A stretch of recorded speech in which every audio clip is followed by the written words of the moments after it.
Hey guys, tonight we're stepping into a world of cold stone, boiling oil, and a whole lot of creative paranoia. You've just been handed the keys to a medieval castle, or, more realistically, you've been assigned to guard duty. Either way, congratulations. You now live in a fortress built to survive fire, famine, war, and the occasional peasant revolt. And spoiler, you probably won't survive this. But don't worry, none of us do. So before you get comfortable, take a moment to like the video and subscribe. But only if you genuinely enjoy what I do here. Seriously, no pressure. Also, drop your city and what time it is in the comments. I always love seeing who's staying up with me. Now dim the lights, maybe turn on a fan for that soft background hum, and let's ease into tonight's journey together. Your castle isn't just any stone hunk on a hill, it's a masterpiece of paranoia and planning. Everything about it, from the awkward angles of the staircases to the sheer size of the outer walls, is designed to make an invader's life miserable. And you? You're one of the people lucky, or unlucky, enough to live inside. It's drafty. It smells weird. There's definitely a rat somewhere chewing through your grain supply. But hey, you're safer here than in a village with no walls and a fondness for getting burned to the ground by wandering mercenaries. You wake up to the sharp sound of a horn, a sentry doing his job. He's spotted something moving along the distant tree line. Could be a merchant, could be an army, or, just as likely, it's goats. Lots of goat-related false alarms back in the day. But you don't take chances. Not when you live in a world where kingdoms change hands faster than your aunt changes her mind about who's invited to Christmas dinner. Outside the keep, the land stretches in every direction. Rolling hills, twisting rivers, thick woods. The castle builders chose this hill not for the view, but for the advantage. Elevation equals defence. Anyone charging up that slope toward your gate is going to have a bad time. They're exposed, slow, and tired by the time they even get to yell something dramatic. You, meanwhile, have gravity, rocks, and sharp projectiles on your side. The castle itself? It's rough. Not fairy tale stone polished to a shine. No, it's hand-chiseled blocks, stacked like giant angry Lego, the mortar between them filled with whatever the local masons could scrape together. The walls are ridiculously thick. You try to count how many steps it takes to walk across the outer wall, and you lose track somewhere around 10. These aren't just barriers, they're statements. Go away, they whisper, and bring lunch. You'll be here a while. And then there's the gatehouse. You're pretty sure it hates everyone. It's not just a door, it's a killing zone. If someone ever gets through the outer gate, they still have to squeeze through a narrow tunnel while archers above play poke the intruder with arrows and, yes, murder holes. You didn't name them, but you appreciate the honesty. Life inside the walls is a mix of mundane and maddening. Chickens peck around the courtyard like they own the place. The blacksmith hammers away like he's trying to wake the dead. And there's always that one guy, you know the one, who insists on practicing the bagpipes just as you're trying to nap. The garrison isn't large. A few dozen men-at-arms, plus the lord's personal knights, some squires, and of course the castle servants who keep things barely running. You eat from the same stores that were stocked months ago. Barrels of pickled vegetables, sacks of grain, smoked meat if you're lucky. Fresh food is a distant dream. But you've got a well, an actual spring inside the courtyard. That's rare, and it's the only reason this castle hasn't fallen to a siege yet. Water wins wars. It also makes your morning bucket bath slightly less horrifying.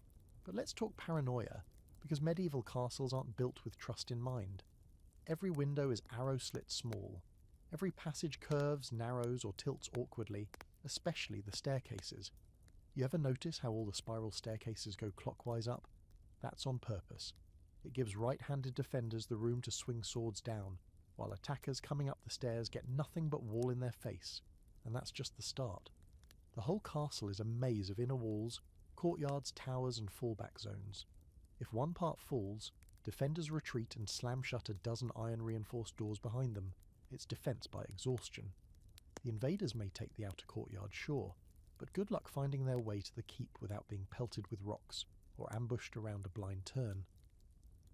One particularly strange thing you hear about sitting around the fire with the other guards one night is the use of fake structures. Some castles actually built false doors, stairways to nowhere, or secret rooms that were just traps in disguise. One lord allegedly constructed a room that appeared to be an escape route, but anyone who entered found themselves locked in a sealed chamber with no exit, and, eventually, no oxygen. Charming. But even with all this stone and cunning design, scholars still debate just how effective these defences were. Sure, many castles held out for weeks or months, some never falling at all. Others, though, were taken within days, either by treachery, overwhelming force, or, embarrassingly, someone leaving the postern gate open. There's that famous argument among historians. Were castles truly impenetrable, or were they more about intimidation and power projection than actual wartime defence? You're not sure. You just know you feel better inside these walls than out there with the wolves, literal and human. And as the sun sets, washing the sky in blood-orange light, you take one last walk along the parapet. Below, the land is calm, silent, peaceful for now. But in the distance, a thin column of smoke curls into the sky. You squint. Another village burned. You tighten your grip on your spear. Tonight might be quiet, but the castle never sleeps. You wake early before the sun peeks over the horizon. The air outside your chamber, if you can even call that drafty stone box a chamber, is thick with cold and damp seeping into your bones like a curse. You rub your arms, tugging your cloak tighter, and make your way down a narrow spiral staircase that always feels one wobble away from launching you face first into the wall. The courtyard is quiet, save for the gentle clatter of a stable boy shoveling something unholy out of the stables, and a cook hauling sacks toward the kitchen. Construction is underway again. You'd think the castle would be finished by now, but in reality it's more like a giant stone patchwork quilt, constantly being stitched, added to, or entirely torn down by the whims of the Lord or the recommendations of a particularly paranoid advisor.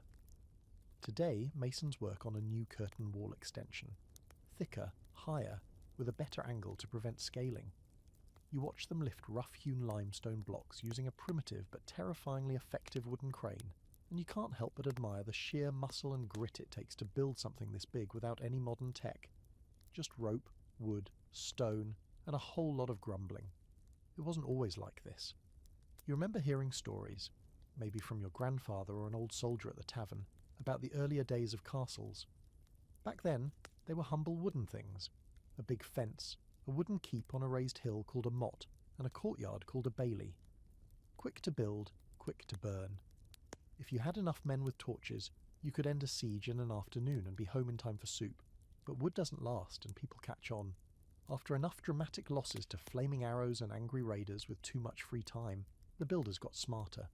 Stone was slower, harder, more expensive, but oh, it lasted. And it sent a message. We're not just here for a season, those thick grey walls seem to say. We're here to stay, and also, don't even think about stealing our cows. Your castle has grown like a living thing, stone laid on top of stone, older towers merged with newer ones. The base of the keep still shows traces of the original rougher stonework, darker and moss-covered, while the upper levels gleam pale where newer blocks were placed just a decade ago. The architect, if you can call the long-dead mason who designed the place an architect, clearly knew how to layer defence into everything. From the way the inner walls force attackers to enter through kill zones, to how the towers angle outward just enough to provide a better view and angle for missile fire, every corner has been calculated. You pass by the blacksmith's forge and nod to the smith, whose face always looks a few shades too pink for comfort. He's shaping iron reinforcements for the new drawbridge. It's part of a larger overhaul your lord has ordered. He wants the front gate stronger, faster to close, and more terrifying to look at. The last siege didn't exactly end in disaster, but it also didn't inspire confidence. A few enemy scouts made it alarmingly close to the inner wall, and now everyone's walking around acting like that won't happen again. In the Great Hall, the Lord himself is hunched over parchment and drawings, surrounded by advisors. They're arguing, something about the placement of a new flanking tower, and whether it should be triangular to deflect cannonballs. That's a relatively new idea, by the way. Gunpowder is starting to become a thing. It's rare and expensive and kind of terrifying in its unpredictability, but the mere rumour of it is changing how people think about fortification. You can't help but overhear one grizzled knight muttering about how walls need to start angling outward, not just going straight up. He calls it the Italian method, as if he invented it himself after too much wine and a bad vacation. Outside, you take a stroll along the newly raised wall walk. From here you can see the whole valley stretch out below, green and peaceful, deceptively so. You trace the line where the older curtain wall met the new extension. The stone's texture changes subtly, almost like the growth rings on a tree. Each edition reflects a different threat. This bit was built after the last Viking raid, that one after a siege from a rival lord. There's even a crude carving from some bored mason, 2 crossed swords and what might be a cow or a very fat horse. No one's quite sure, but construction isn't just about stone, it's about balance, weight, angles, forces. Some masons have spent their entire lives understanding how to make sure one wrong placement doesn't bring the entire wall crashing down.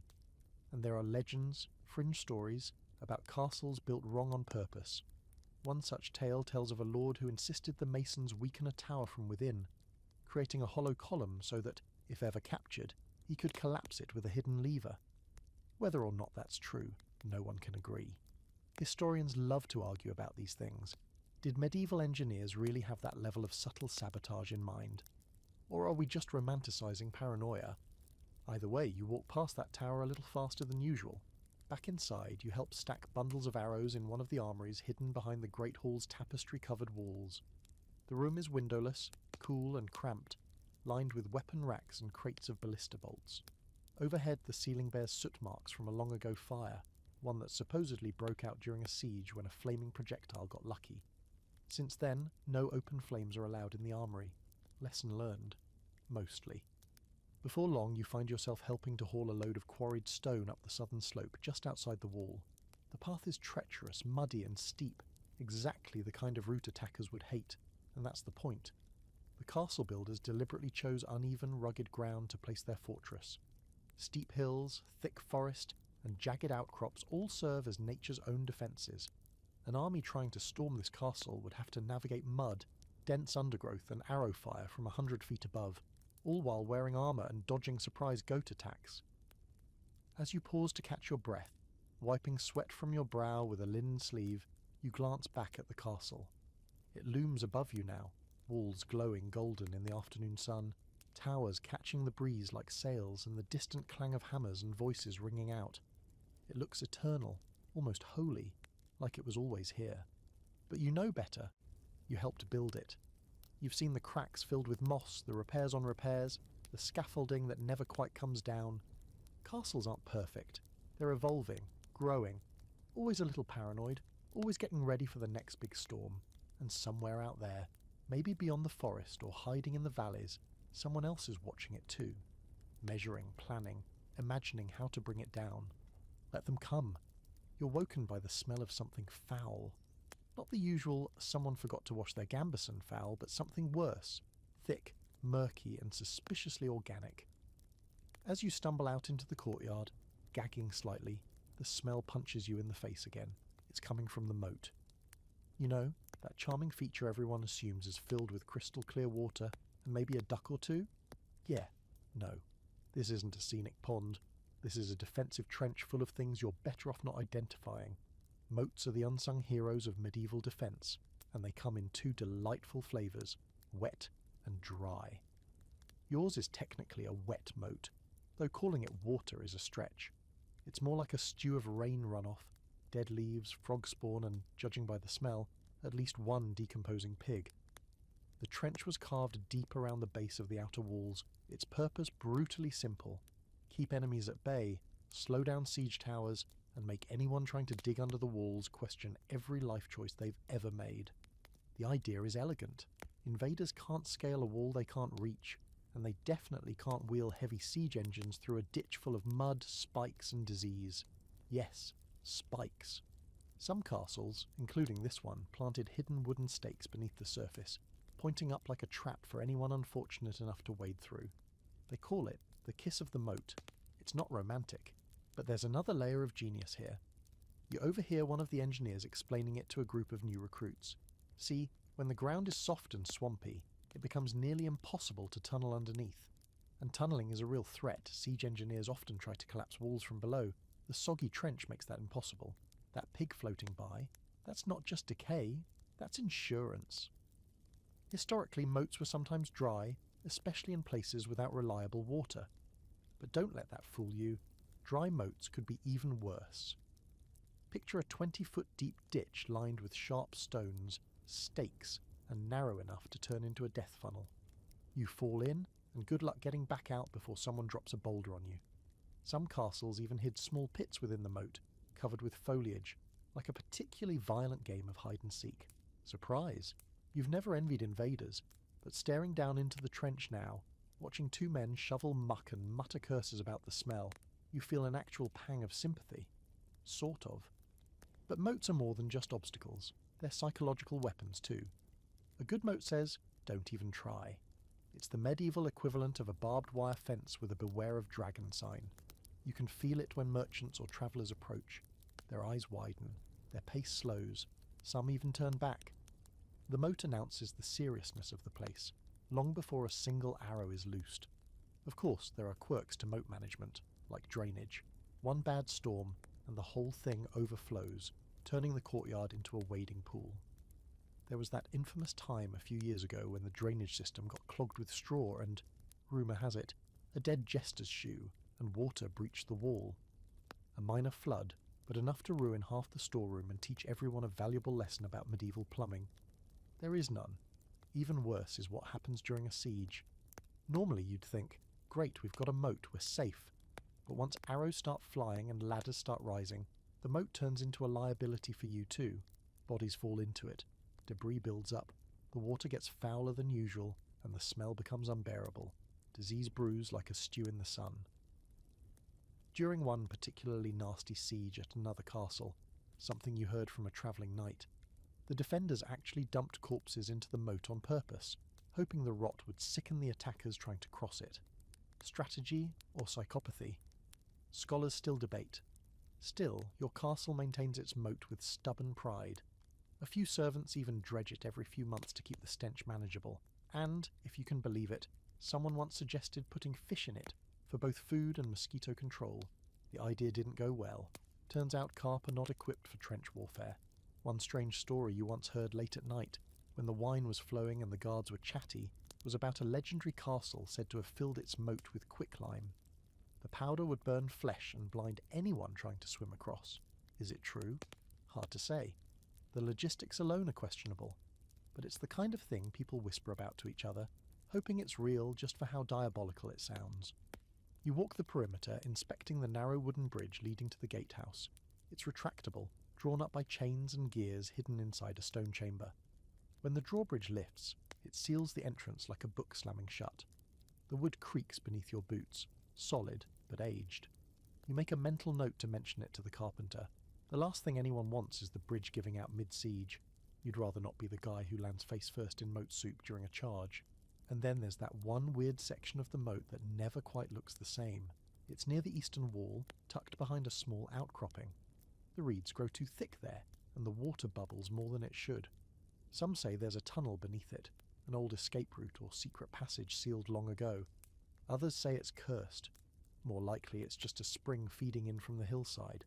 Still, you avoid it after dark. No need to test local legends when there's plenty of work that doesn't involve possibly being pulled into the water by ghost hands.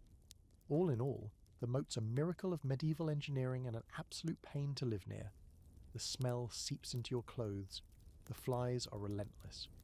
But at night, when fog curls over the surface and the moonlight bounces off the water in pale ripples, it does look beautiful in a grim, don't-touch-it kind of way, like a trap pretending to be a pond. You head back inside as the sun starts to set, casting long shadows across the sloped banks and slick stones.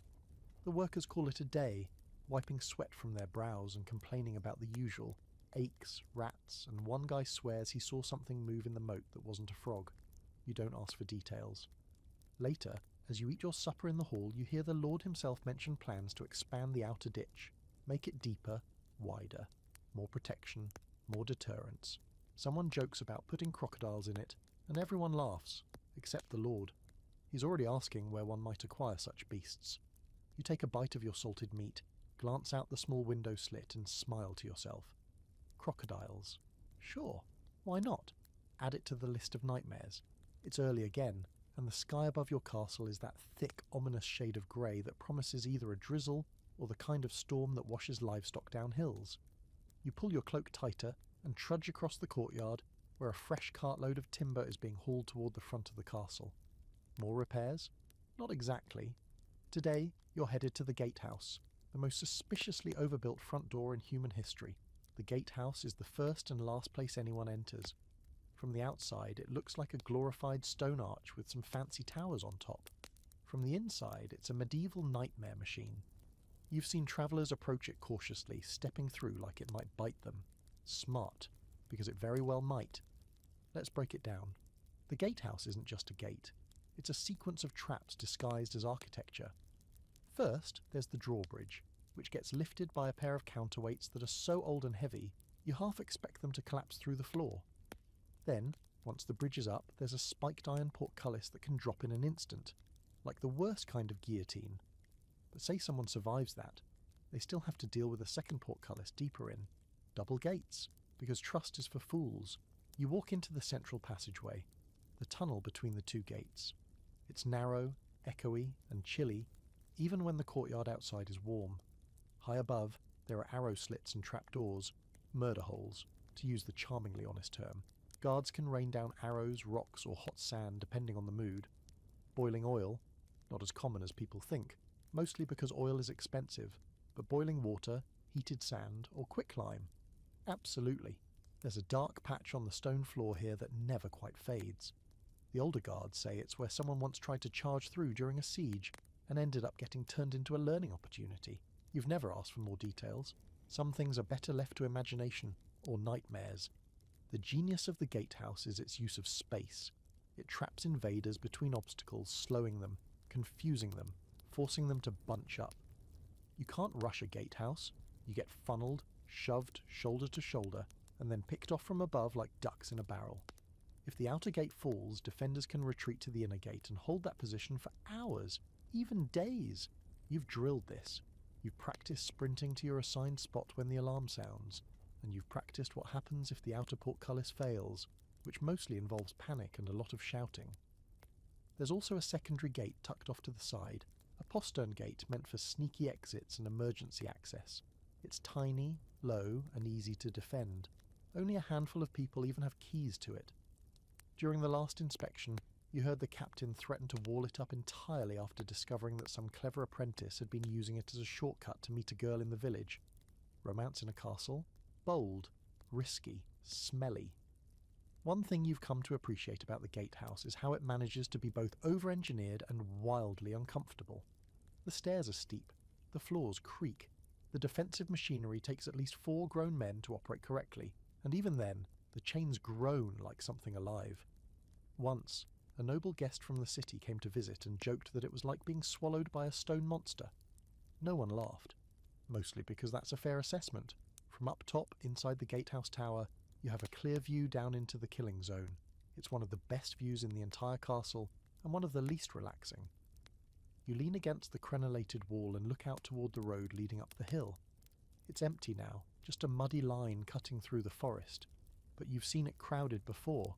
Armies, pilgrims, merchants, bandits pretending to be pilgrims. All of them forced to funnel through this gate. There was one siege, years ago, long before your time, when the gatehouse nearly fell.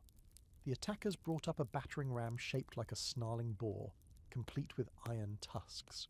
Legend says it cracked the outer portcullis, and panic spread inside the walls like wildfire.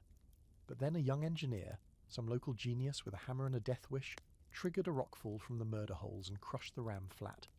The boar's head still sits in the armory as a reminder. The gatehouse doesn't go quietly. Not everything about the gatehouse is grim. There's a certain beauty in its simplicity, a brutal elegance.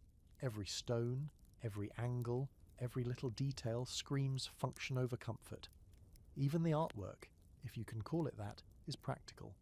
Carvings of snarling faces above the murder holes are there to frighten attackers, not impress nobility. They're psychological warfare in stone. There's even one that always makes you laugh, an absurdly angry face with its tongue sticking out. Someone once told you it was modelled after an old enemy lord, but it's probably just the mason's idea of a joke. You take your shift on gate duty.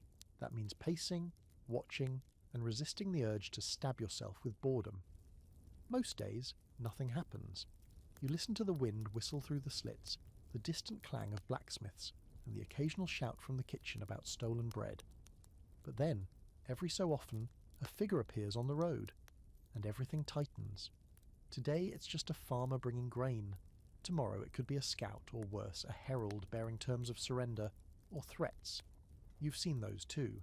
They come wearing smug expressions and bright colours, talking about diplomacy while holding maps that look suspiciously like invasion plans. The gatehouse is always the first to know trouble is coming. It listens, it remembers. There's a popular theory among scholars and history nerds that gatehouses became so elaborate not just because they were effective, but because they were status symbols. Lords wanted the biggest, most terrifying gate on the block to show off their wealth and power. It was the medieval equivalent of a giant front lawn filled with security cameras and flaming torches. Was it always practical? Not really. But when has overcompensating ever gone out of style? You finish your shift and step out into the wind, stretching your arms as the next guard takes your place. You can hear the gatehouse creak behind you, its iron parts groaning like a grumpy old man. It's a machine, after all, one that needs care, oil, strength, and constant vigilance. But when it works like nothing else. As you walk back toward the keep, you glance over your shoulder. The drawbridge is down, the gate stands open, but behind it all, you know the gatehouse is always waiting, stone silent and fully armed, just in case someone forgets who's really in charge. There's a wind today, sharp and insistent, the kind that whistles through the gaps in your armour and makes your teeth ache. You wrap your cloak tighter and head up the wall walk, that narrow path running along the top of the outer curtain wall. It's one of your regular patrol routes, and by now you know every loose stone, every uneven step, and exactly where the wind howls the loudest. You also know the wall listens. That's the strange thing. When the castle is quiet and the countryside is still, the walls seem to hum with memory. Curtain walls aren't just fences made of stone. They're the spine of your castle, and they do most of the heavy lifting, both literally and metaphorically. Your wall stretches a good 30 feet high, maybe more in places, and it's wide enough that 3 people can walk abreast without bumping elbows. If you stop and run your fingers along the surface, you can feel the rough scars from years of weather and war. Arrow chips, scorch marks, and the occasional strange groove no one can explain. The thickness is no joke either. These walls are anywhere from 6 to 10 feet thick at the base, tapering slightly near the top. That's not just to look impressive, that's physics. Thick walls absorb force better. When a battering ram hits, the energy gets spread out through the mass instead of cracking through. You've seen arrows bounce off them like toothpicks. You've heard tales of entire catapult rounds doing little more than chipping stone. But what makes curtain walls truly brilliant is how they're designed to work with everything else. They're not isolated. They're part of a layered defense system. Walls inside walls, towers at intervals, with interlocking fields of fire. If you're an attacker, that means you're never just dealing with a flat wall. You're dealing with geometry that hates you. As you pace along the walkway, your boots thudding on the worn stone, you pause at one of the crenellations. These are the famous up and down battlements everyone draws when they sketch a castle. Merlons and embrasures. The merlons are the tall parts you duck behind. The embrasures are the gaps you shoot through. Simple, elegant, and terrifyingly effective. You've crouched behind them during drills, feeling the rush of wind as arrows slice past your cheek. In a siege, this wall becomes your lifeline. You glance down to the base of the wall, where masons are reinforcing a section that's started to bow out slightly. Stone might last for centuries, but it still shifts and settles. Someone once told you that these old walls are alive in a way. They breathe, they flex, they adapt. That's probably nonsense. Still, you can't help but feel like they're watching sometimes.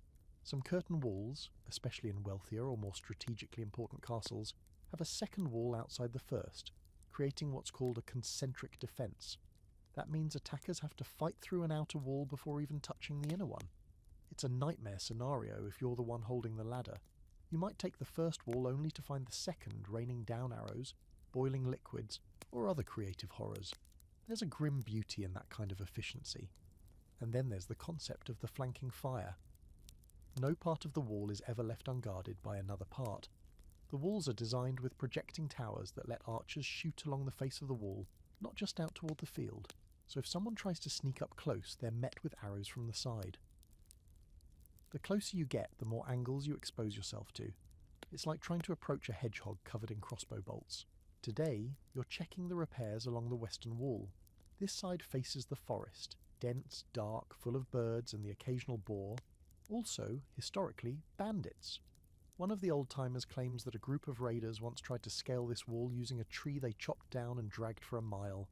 They didn't make it far. The wall walk is still stained near that spot. Whether from blood or berry juice, no one's really sure. Either way, it's a sobering reminder. One of the strange features of your curtain wall is a row of square holes spaced just beneath the wall walk. These are put log holes, used to support scaffolding during construction. Most were filled in later, but some remain open. They're too small for a person to crawl through, but sometimes you'll spot birds nesting in them, or worse, rats. During a siege, defenders have been known to pour hot liquids through these holes onto climbers below. You don't mention that part to the new recruits until after dinner. There's also a debate, quiet, among the historians who visit the castle from time to time, about whether these walls were always meant for defence or partly for display. Some argue that the highest sections and most elaborate towers were more about prestige, showing off the lord's wealth and power. Others insist that every foot of height is tactical. Honestly, you think it's both. What's the point of being safe if you can't also look intimidating while doing it?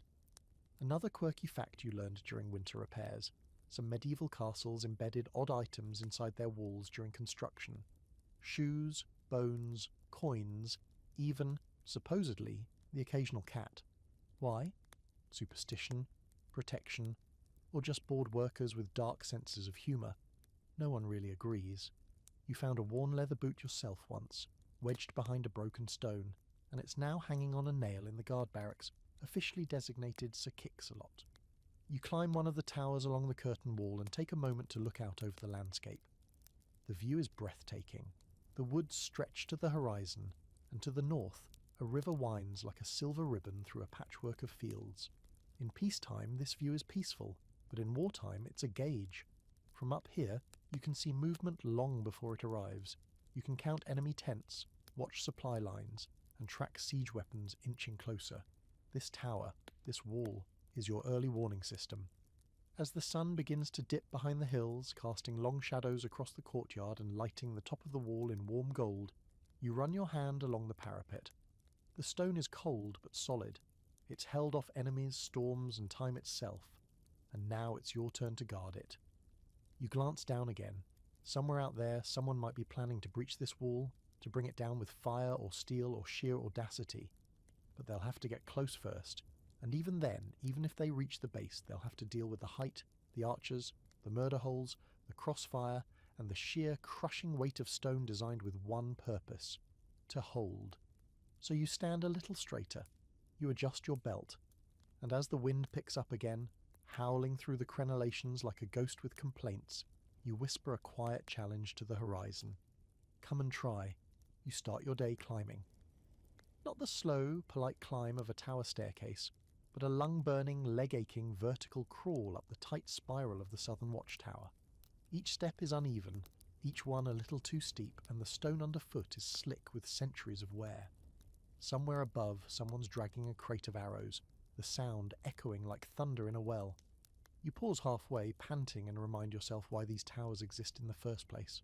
Not for comfort, definitely not for aesthetics.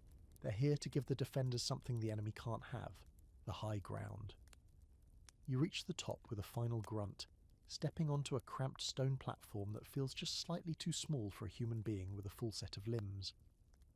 The guard you're relieving gives you a nod and a muttered complaint about the cold, and then he's gone, back down the stairs and probably straight to the fire.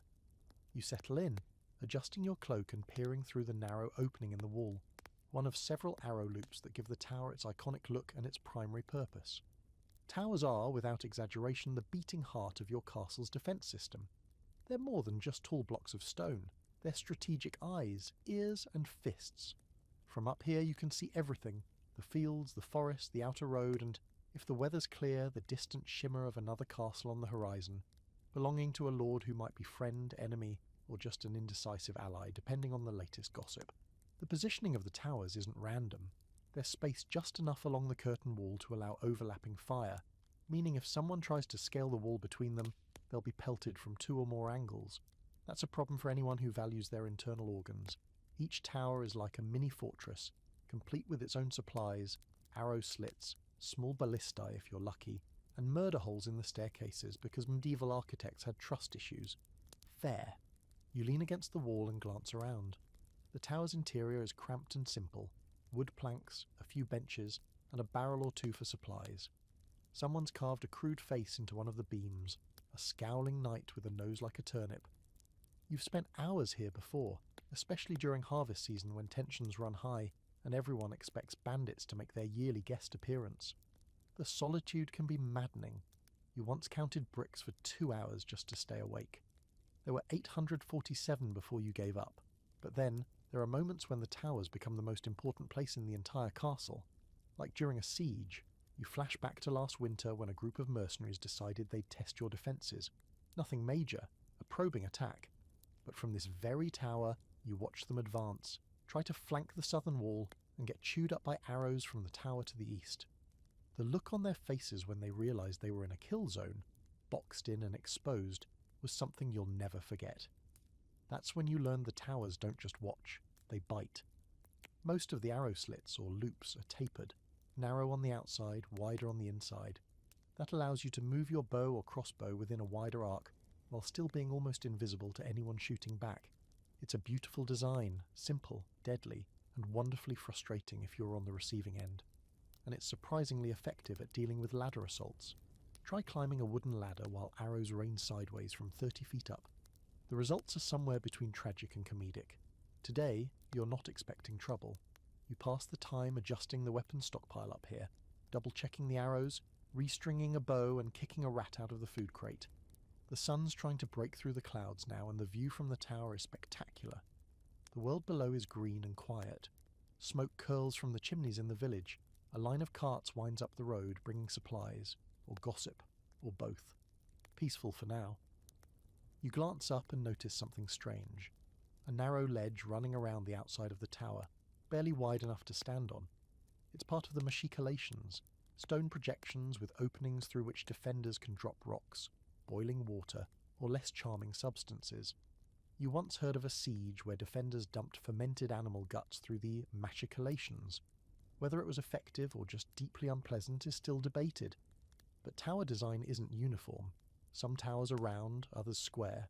Round ones are newer and smarter, more resistant to siege engines, since they deflect force better and have no corners to collapse. Square towers? Easier to build, but notoriously vulnerable at the corners. Your castle has a mix of both, likely the result of multiple generations of panic-driven renovations. You've learned not to get attached to the architecture. It's always changing. You take a moment to warm your hands over the small brazier set near the wall. It's technically against regulations. Open flames in a tower are a risk. But everyone does it, especially in winter. The tower gets brutally cold, and if your fingers freeze, you're not going to be hitting anything with a bow. One time, a young squire tried to light a bigger fire and ended up setting part of the roof on fire. You helped put it out. You also helped mock him for the next 3 months. Then there's the signal system. Each tower has flags and a horn, and if something serious happens, enemy sighted, wall breach, dramatic goat stampede, you sound the alarm. The horn's a heavy brass thing that takes lung power and emotional commitment. The sound it makes is not elegant. More like a dying cow, but it gets the point across. Once it echoes across the valley, every man in the castle grabs their gear and runs to their assigned post. You've heard that horn twice in your life. Once during the winter skirmish. The other, well, you try not to think about it. That one didn't go so well. As the day drags on, a raven lands on the edge of the tower beside you. It stares at you, blinking, then lets out a loud, mocking caw. You throw a pebble at it. It doesn't flinch, just glares. You've heard old stories that ravens are messengers for the dead, omens, or spies depending on who you ask. One grizzled guard swears a raven once flew back and forth between enemy camps during a siege. Probably coincidence. Probably. A sudden gust of wind makes you grab the tower wall for balance. It's stronger up here. Merciless, really. You wonder what it would be like to climb this tower during a storm. You've heard of defenders doing just that during battle, shielding torches from the rain to signal allies in the distance. Madmen, really. Or heroes. Same thing, often enough. Eventually your shift ends. You nod to your replacement, who looks half frozen already, and start the descent. Every step echoes, spiralling you downward, and the tower creaks and groans as the wind pushes against it. You try not to think about the age of the stones, or the weight of them. Back on solid ground, the courtyard feels strangely loud after the hush of the tower. You stretch your arms, crack your neck, and look up one last time. The tower rises above you, silent and eternal, a sentinel of cold stone and narrowed eyes. You feel safer knowing it's there, and also a little nervous, because towers don't just protect, they watch. The wind has shifted. There's a different feel to the air this morning, tense, expectant. Even the birds seem quieter, as if they're waiting for something to happen. You move through the gatehouse with your morning routine ticking along like clockwork. Check the weapons rack, curse the breakfast porridge, scan the road for anyone dumb enough to show up uninvited. But today, your task is a little different. Today, you're on drawbridge duty. Now, on paper, operating a drawbridge seems like one of those jobs you give to the guy who can't tell the difference between wheat and oats. But in reality, it's a high-stress mechanical gamble involving chains the width of your thigh, gears that groan louder than your uncle after dinner, and a very real possibility of squashing someone flat if you get the timing wrong. It's also one of the castle's most important defensive features, and weirdly one of the most underrated. You approach the small stone chamber tucked into the side of the gatehouse. Inside is the heart of the drawbridge mechanism, a mess of iron, oak beams, winches, and massive counterweights. It smells like sweat, old wood, and rust. A pair of thick ropes hang down from the ceiling, part of the pulley system that controls the bridge's rise and fall. You run your fingers along one of the ropes. It's coarse, frayed in places, but strong. It has to be. One snap during an emergency, and the whole thing collapses like a drunk at a wedding. The drawbridge itself is made of heavy timbers banded with iron, reinforced to resist fire, axes, and the occasional overconfident battering ram. It spans the moat like a wooden tongue, leading from the road to the outer gate. When raised, it becomes a vertical barrier, nearly impossible to climb, especially when it's dripping with rain or iced over in winter. When lowered, it's a lifeline, a choice, an invitation if you're feeling generous, or a trap if you're feeling creative. Your job this morning is to test it, just routine maintenance. You and 2 other guards begin the process, turning the massive crank that winds the chains and lifts the bridge. It rises slowly, creaking with effort, until it locks into place with a deep, bone-shaking thunk. The counterweights clunk into their resting position inside the walls, and the chains settle with a satisfied rattle. You stand back, sweating slightly despite the cold. Always feels like you're performing surgery with a hammer. You test the release lever next. One wrong move here and the bridge drops like a guillotine. But with a practiced jerk of the lever and a bit of shouting to clear the area, the bridge lowers back down, thudding into the ground with a satisfying solid whomp. No squeals, no snapping ropes, no unexpected dips into the moat. Success. Drawbridges aren't universal, by the way. Not every castle had one. Some just had fixed bridges, or none at all, relying on narrow causeways or simply trusting the terrain. But a well-made drawbridge adds that extra layer of control. You can let someone in or shut them out in seconds. You can fake a retreat, lure invaders across, then drop the bridge behind them and turn the gatehouse into a death trap. One lord famously used his drawbridge to trick an enemy envoy, inviting them in, slamming the bridge shut and ransoming them for gold and 3 barrels of wine. Tactical and profitable. But here's the fringe fact of the day. Some castles had double drawbridges, one over the moat, another inside the gate passage. Why? Paranoia, or brilliance, depending on how many relatives you had poisoned recently. It meant even if attackers got past the first bridge and somehow breached the portcullis, they'd hit another drop, and another opportunity for defenders to separate them from their limbs using arrows, boiling water, or gravity. You respect that level of strategic pettiness. You step outside to check the bridge alignment and watch as the carpenters finish replacing a warped plank near the centre. The lead carpenter, a grizzled woman with a hammer the size of your head, mutters something about the wood swelling again, and you nod solemnly like you understand timber dynamics. You don't. But she scares you. The rest of the castle hums in the background, guards shifting through drills, a dog barking at a chicken that's absolutely done with everyone's nonsense, and somewhere, someone is attempting to sing. Badly. But you keep your eyes on the bridge. The road beyond it winds down into the valley like a lazy river, flanked by trees that look harmless, until you remember that forests make excellent cover for enemy scouts. One of the scouts returns near midday, mud up to his knees and a look in his eyes you don't like. He crosses the drawbridge quickly and disappears into the keep to report. You don't hear what he says, but the effect is immediate. The Lord's men start moving faster. Armour gets strapped on. Flags go up. Someone yells for oil to be heated. You glance down at the bridge again and suddenly you're aware of how important this chunk of wood really is. Because when trouble comes, and it always does, it's this bridge that decides who comes in and who stays out. You post yourself near the control room just in case. The orders haven't come yet, but you feel it in your gut. Soon, someone will shout the signal, and you'll haul that bridge up like the mouth of the castle slamming shut. The moat will be your front line, the drawbridge, your shield. But there's another possibility, one no one wants to talk about. What if the mechanism jams? What if the ropes snap under strain? There's a story, one whispered among the older guards, about a castle where the drawbridge failed to lift in time. The enemy stormed the gate. The defenders lost everything. It was later discovered that the mechanism had been sabotaged. Cut ropes hidden beneath replaced boards. The traitor was never found. That thought sticks with you as you inspect the pulley housing again. You check the tension. Look for frays. Tap the iron casing, listening for anything that sounds off. Everything seems normal. But now, paranoia whispers in the back of your mind. Still, when dusk falls and the sky turns orange behind the trees, you stand by the drawbridge with your hands resting on the chain crank and your eyes locked on the road. Behind you, the castle waits. Above you, the towers and walls loom like sentinels of stone, and in front of you the wooden bridge stretches out like an open hand, ready to welcome or to close into a fist. You're on patrol again, lucky you, with a torch in one hand and a slowly numbing sense of curiosity in the other. It's late, and most of the castle is asleep, save for the kitchens, still arguing about salt, and a few guards stationed along the walls. You walk slowly, listening to the familiar creaks and groans of the stone around you. But tonight, your route takes you somewhere spicier. You're heading straight into the belly of the beast. The murder holes. No, really, that's what they're called. Tucked into ceilings above gates, passageways, stairwells, and anywhere else someone might decide to charge through without knocking.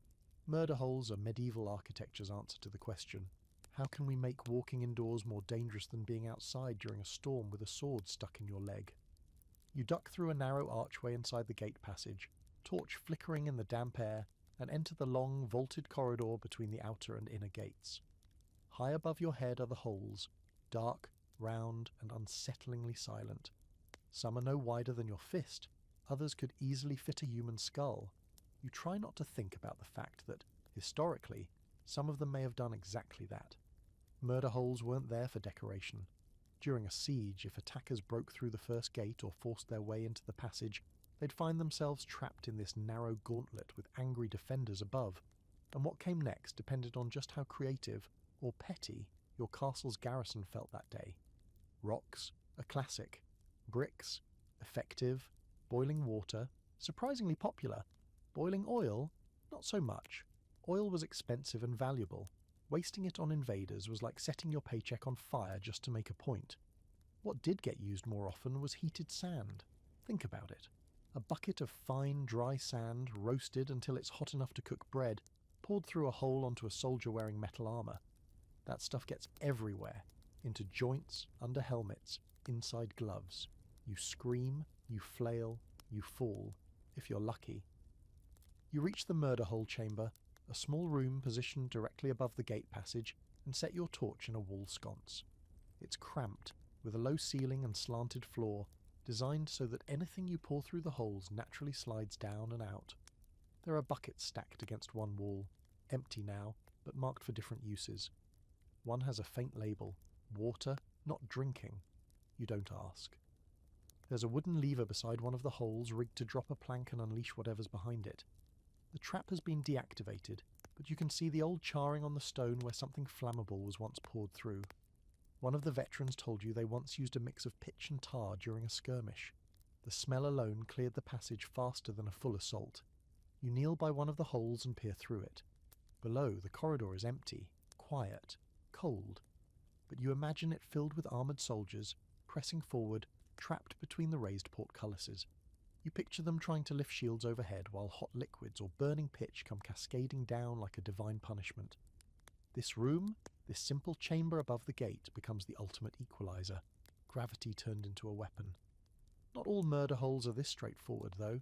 Some castles had them in private halls, just in case a guest got too bold. Others placed them over stairwells, especially the ones that spiralled upward. That way, if you're defending from above, you can rain death down while staying safe behind the curve. One castle, famous in the north, was said to have disguised its murder holes behind carvings of angels. So when the attack came, defenders dumped beehives through the mouths of cherubs. You heard that in the barracks. You're still not sure if it was a joke. Another strange tidbit. In some places, murder holes were psychological tools. They'd stay empty during an assault. No rocks, no fire, no sand. Just the threat. Imagine hearing the footsteps above, the scrape of something being dragged, the whisper of wind through the gaps, and then nothing. The invaders would wait, flinch, hesitate. And that hesitation? That was often all the defenders needed to regroup. You've always wondered who came up with the idea of the murder hole. Some paranoid architect with a talent for passive aggression, probably. Or maybe a defender with too much time and a strong dislike for stairs. Either way, they became standard in most major castles by the 13th century, especially in areas frequently hit by raids. They required little maintenance, minimal manpower, and, when used correctly, could turn the tide of an assault in moments. Still, there are debates. Some scholars argue that murder holes were more symbolic than practical. They say many were too small or awkwardly placed to be effective in real combat. Others counter that their mere presence made attackers cautious, slowing their advance, buying time for defenders. Who's right? Honestly, you're not sure. But after spending 10 minutes in this cramped little death box, you know one thing. You wouldn't want to be on the receiving end. You clean the chamber a bit, dust off the buckets, check for leaks. Last winter, melting snow pooled in one of the holes and nearly froze solid. Imagine pouring a slush puppy onto an invader's helmet. Less deadly, more insulting. Maybe that's the point. Eventually your patrol continues. You take one last look down through the largest opening. It's just a shadow now, a circle of cold stone and potential doom. You think about what it represents. Not just defense, but imagination. In a world where survival depended on stone and steel, someone looked at a ceiling and thought, what if we weaponized gravity? And honestly, you respect that. As you walk away, the torchlight flickering on the walls, you catch sight of a small carving near the entrance of the chamber. It's worn, almost invisible now, but it's there. A face, round, smiling, tongue out. Same style as the one in the tower. Probably the same bored mason with a wicked sense of humour. It's the last thing an invader would see before something horrible came raining down from above. A final insult from the castle itself. You're back on the wall again, perched above the countryside like some half-frozen gargoyle with a spear and too much time on your hands. The morning mist is thick today, clinging to the hills and winding around the castle like it's trying to get inside. You've got your hood pulled up, your boots damp, and your fingers just barely functional. But you're in position, and that means one thing. It's archer duty. You move toward your station, a narrow slit in the stone, angled inward like the eye of a needle. This, in the delightfully direct language of medieval defence, is called an arrow slit. Sometimes it's called an embrasure or a loophole, but around here everyone just calls it what it is, the place where you make someone else's day significantly worse from a safe distance. You step up to the slit and peer through it. The design is deceptively clever. From the outside it looks like a thin vertical crack, barely wide enough to slide a dagger through. But from inside it flares outward, giving you a surprisingly wide field of view and just enough room to angle your bow or crossbow left and right. Attackers trying to shoot in will struggle to even see you. Meanwhile, you're tucked away in the shadows with a quiver full of sharp opinions. Every archer in the castle learns to love these slits. You get good at finding the best position, shifting just enough to get a clear line of fire without exposing too much of yourself. The more you practice, the faster you get. Knock, draw, loose, knock, draw, loose.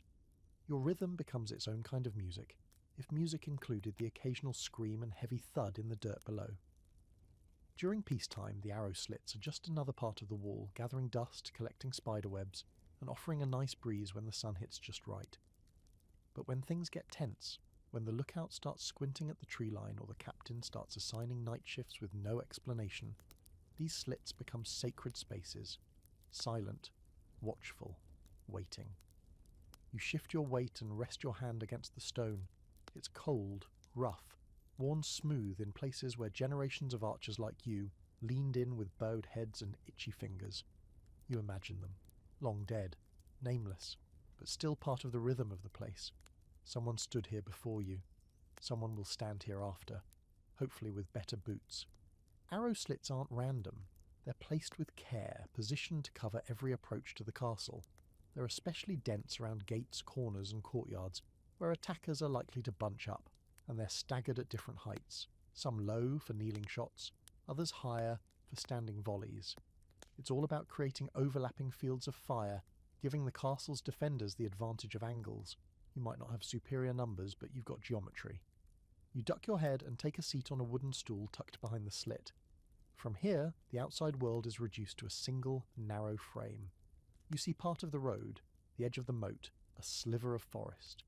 You hear birdsong, muffled and distant. You feel the stillness, but it won't last.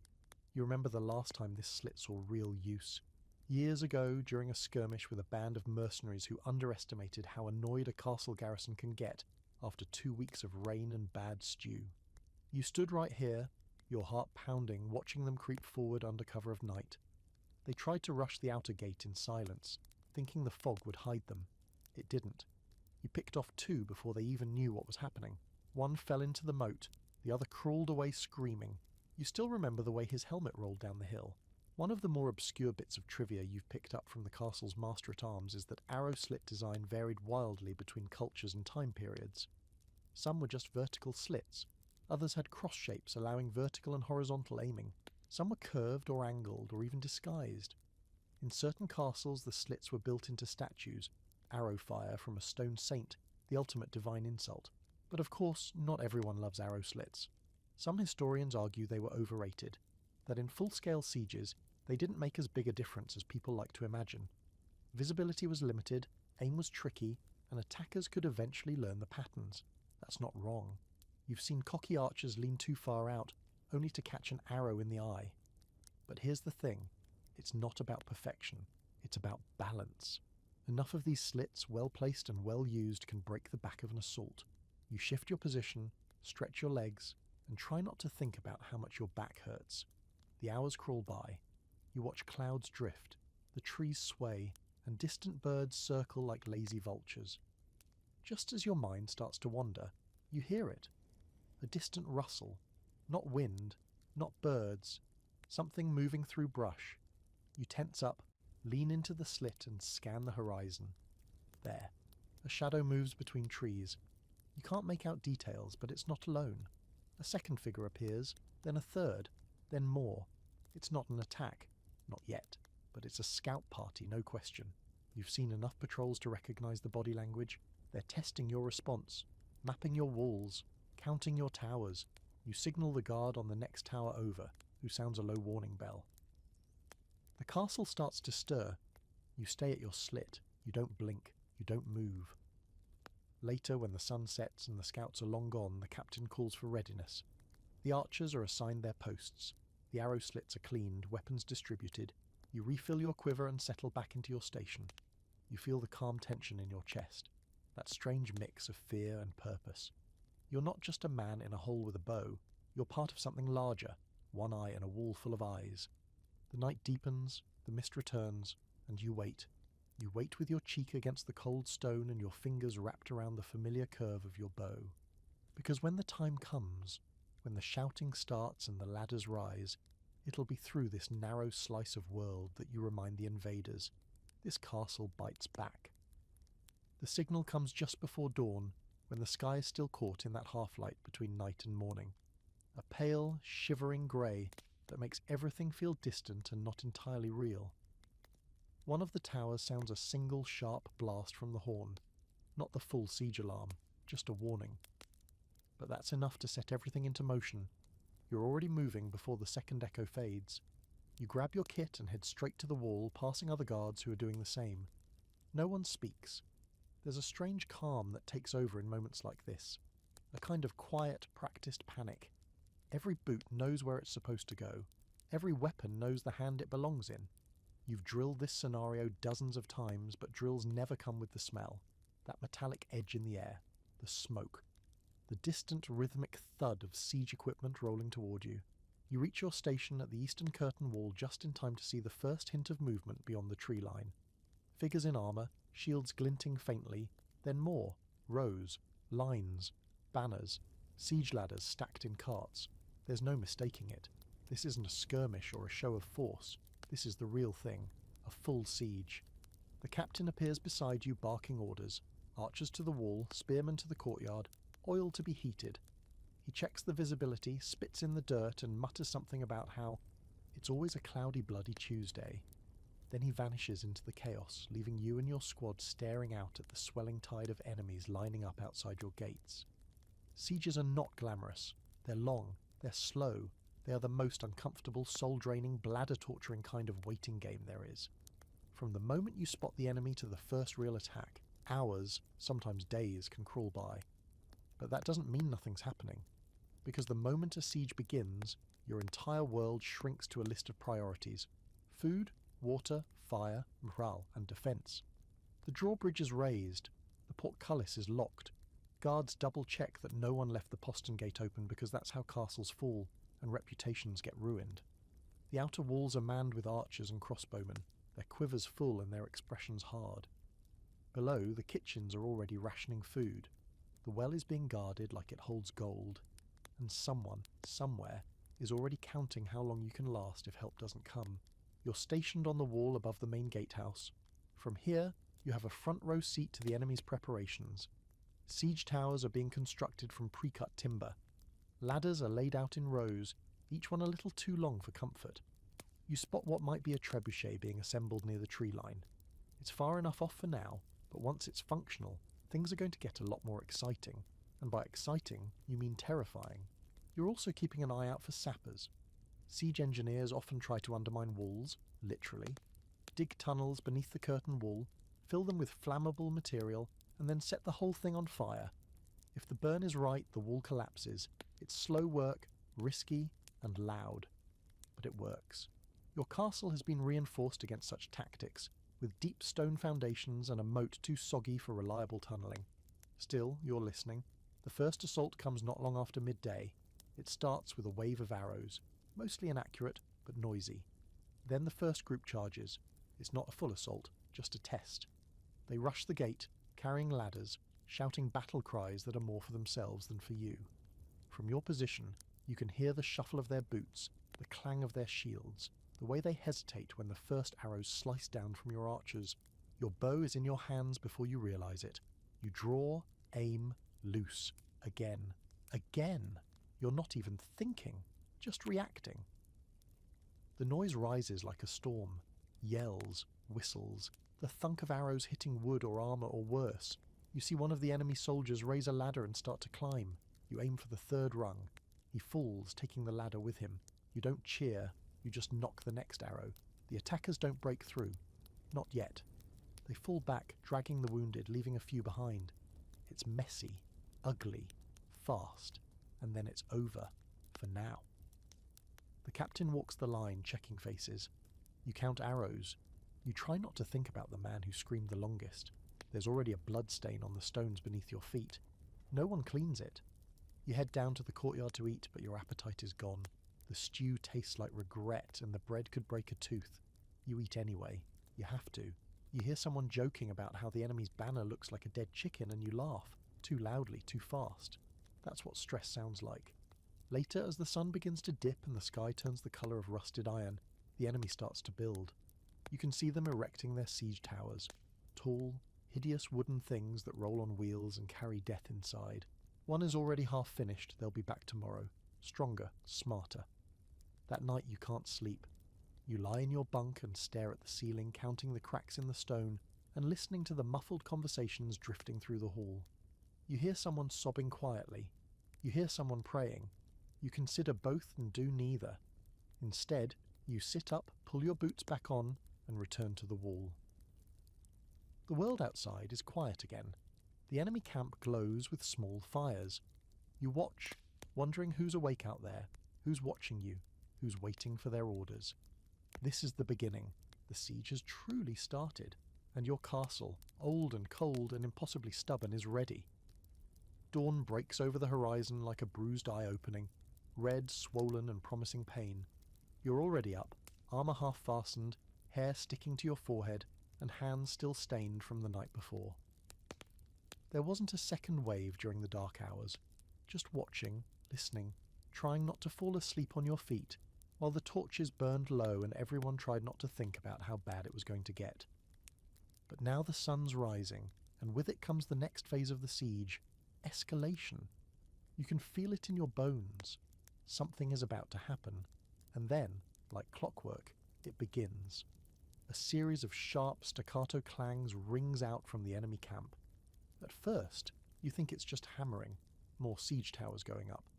But then you hear the heavier sounds, the wheeze of ropes tightening, the creak of wood under pressure, the kind of groan a machine makes right before it does something incredibly rude to a wall. You squint into the early light and see it. The trebuchet, well, not just one, 3 of them, rising above the enemy camp like skeletal giants. They're still being adjusted, but soon they'll be loaded with rocks the size of pigs, or actual pigs, if they're feeling creative. You've heard stories of diseased carcasses being flung over walls as a form of biological warfare. Charming. But right now, the main concern is stone. Big, heavy, relationship-ending stone. You head down to the bailey to help prepare for the bombardment. The masons are already reinforcing key sections of the wall with timber bracing and sandbags. Buckets of water are lined up in case of fire. The apothecary's assistant, whose main talent seems to be looking constantly nauseated, is mixing something that smells like vinegar and despair. Everyone has a job. The captain briefs the troops. His voice is flat, measured, like someone who's done this too many times to bother sounding inspirational anymore. We hold, he says. We mend what they break. We fire when ordered. Stay behind cover, and for the love of the saints, don't try to catch anything. You return to the wall just as the first projectile sails over the treetops. It's surreal, watching it arc lazily through the air, spinning gently, as if it's just a curious rock out for a stroll. And then it hits. The impact shakes the entire wall. Dust bursts upward. A section of the outer rampart cracks but holds. You feel the vibration in your legs, in your teeth. You blink the grit from your eyes and brace for the next one. And it comes, faster this time. A second stone slams into the outer courtyard, crushing a supply cart and turning it into kindling. A third misses entirely and lands in the moat with a dull splash, and an even duller thwomp as the muck absorbs the force. The enemy doesn't pause. More stones fly. One clips the top of a tower, shearing off part of the battlement. You can hear someone screaming up there, though whether it's from pain or adrenaline is anyone's guess. The defenders stay low, crouch behind crenellations, counting the rhythm between each shot. Fire, reload, fire again. It's like a song from hell. You're assigned to the lower wall, helping move supplies and assisting the wounded. You carry a man whose leg is bent in a direction that legs shouldn't go. You hand out water. You help patch up cracks with whatever you can find, plaster, timber, prayer. The old chaplain even shows up, muttering blessings in a shaky voice that doesn't exactly inspire confidence. Still, it helps, sort of. Midday comes, and the sky turns a dull silver. The enemy switches tactics. Instead of just boulders, they start launching payloads wrapped in cloth and soaked in pitch. Firebombs. One hits the roof of a stable, and within minutes smoke is pouring into the sky. Bucket chains form instantly. You join in, tossing water until your arms feel like they're going to fall off. Eventually the fire's out, but half the grain stored there is ruined. That won't matter yet, but it will. A siege isn't just about walls, it's about time. By afternoon, the trebuchets go silent. Not because they've run out of rocks. No, that would be too easy. They're just giving you a full sense of security. You know it. Everyone knows it.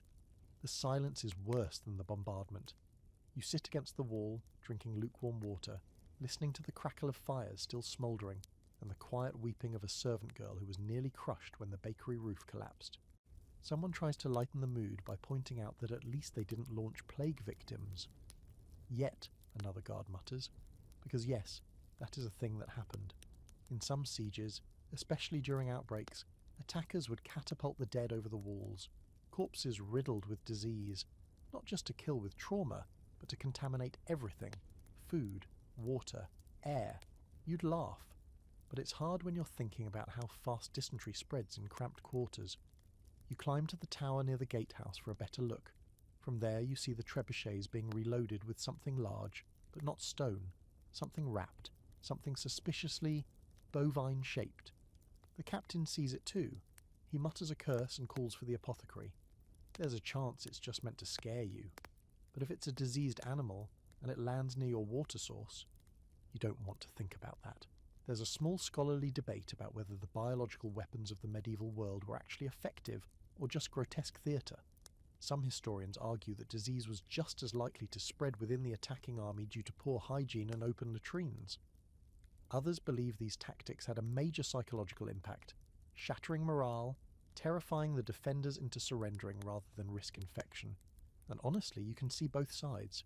You'd rather not get brained by a cow full of smallpox, thanks. Evening falls and the trebuchets are silent again. For now. You're exhausted, covered in soot, and your arms feel like they've been through a windmill. But the wall still stands. The castle still holds. The enemy might have better toys, but you have something they don't. The home advantage. You know every inch of this place, every crack in the stone, every path, every blind spot, every trick. And most importantly, you have time. Time to endure, time to wait them out. You settle in against the battlement, watching the firelight flicker on the far hill. Let them come, let them throw everything they have. You've got a few surprises left too. The first thing you hear in the dark is the drums. Not music. No, nothing that comforting. These are low, deliberate thuds rolling across the valley like distant thunder. You sit up in your bunk, groggy, still wrapped in a blanket that smells like old sweat and damp wool, and for a moment you're not sure if you're dreaming. Then another beat comes, slower this time, followed by a series of sharp cracks, whip-like sounds. You swing your legs off the bed and plant your feet on the cold floor. It's not a dream, it's a message. You step outside and the castle is already stirring. Sleepy-eyed soldiers tighten straps and check weapons. Archers shuffle into position. No alarms have sounded, no horns blown. But everyone hears the same thing. That steady, pulsing rhythm carried on the early morning fog. It's psychological warfare, one of the oldest, strangest, and most human parts of siegecraft. The enemy's not attacking yet, not physically, but they're not exactly being subtle either. They want you to feel it, to hear it, to imagine what's coming next. A good commander knows that a battle begins long before the swords come out. It starts in your head. You climb the nearest tower for a better look. In the valley below, enemy banners flap gently in the breeze. Their soldiers mill around, appearing relaxed, too relaxed. The drums are coming from the tree line where you can just make out the dark silhouettes of percussionists standing in a wide arc. They're spaced evenly, hands moving in unison, pounding out that slow heartbeat of dread. No battle cries, no signals, just rhythm, relentless, measured. It gets under your skin.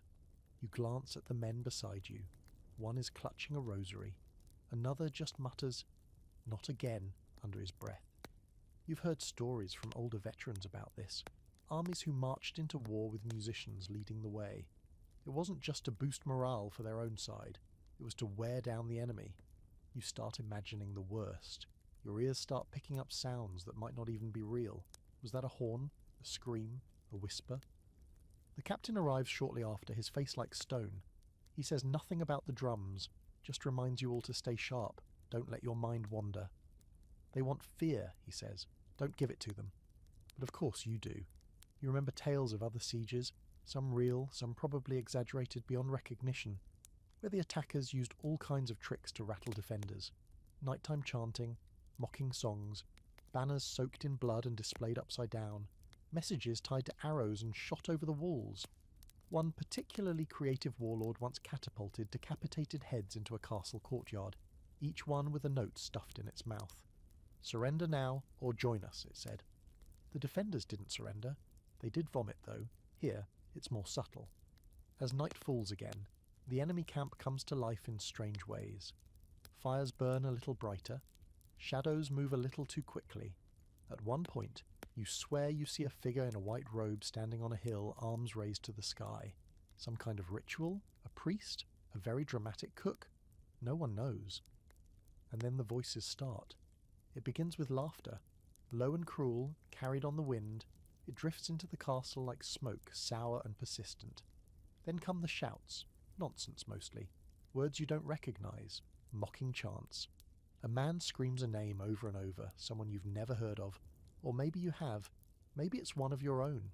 The ambiguity is the point. Sleep becomes harder to find. Even when you try, the sounds follow you. You dream of faceless soldiers climbing the walls in silence, of hands reaching through arrow slits, of drums beating inside your own chest. Some guards snap. A young lad throws his helmet into the courtyard and starts shouting back at the enemy. He's pulled away before he does something truly stupid. And then comes the newest trick, arrows. Not in volleys, just single shafts launched high into the air, barely audible until they thunk into the ground or a rooftop. Each one carries a message. Some are rolled scrolls, others are just parchment scraps pinned with bits of twine. You find one near your post, fluttering in the breeze, the arrow buried in the mud. You pluck the paper off and read the words scrawled in rough ink.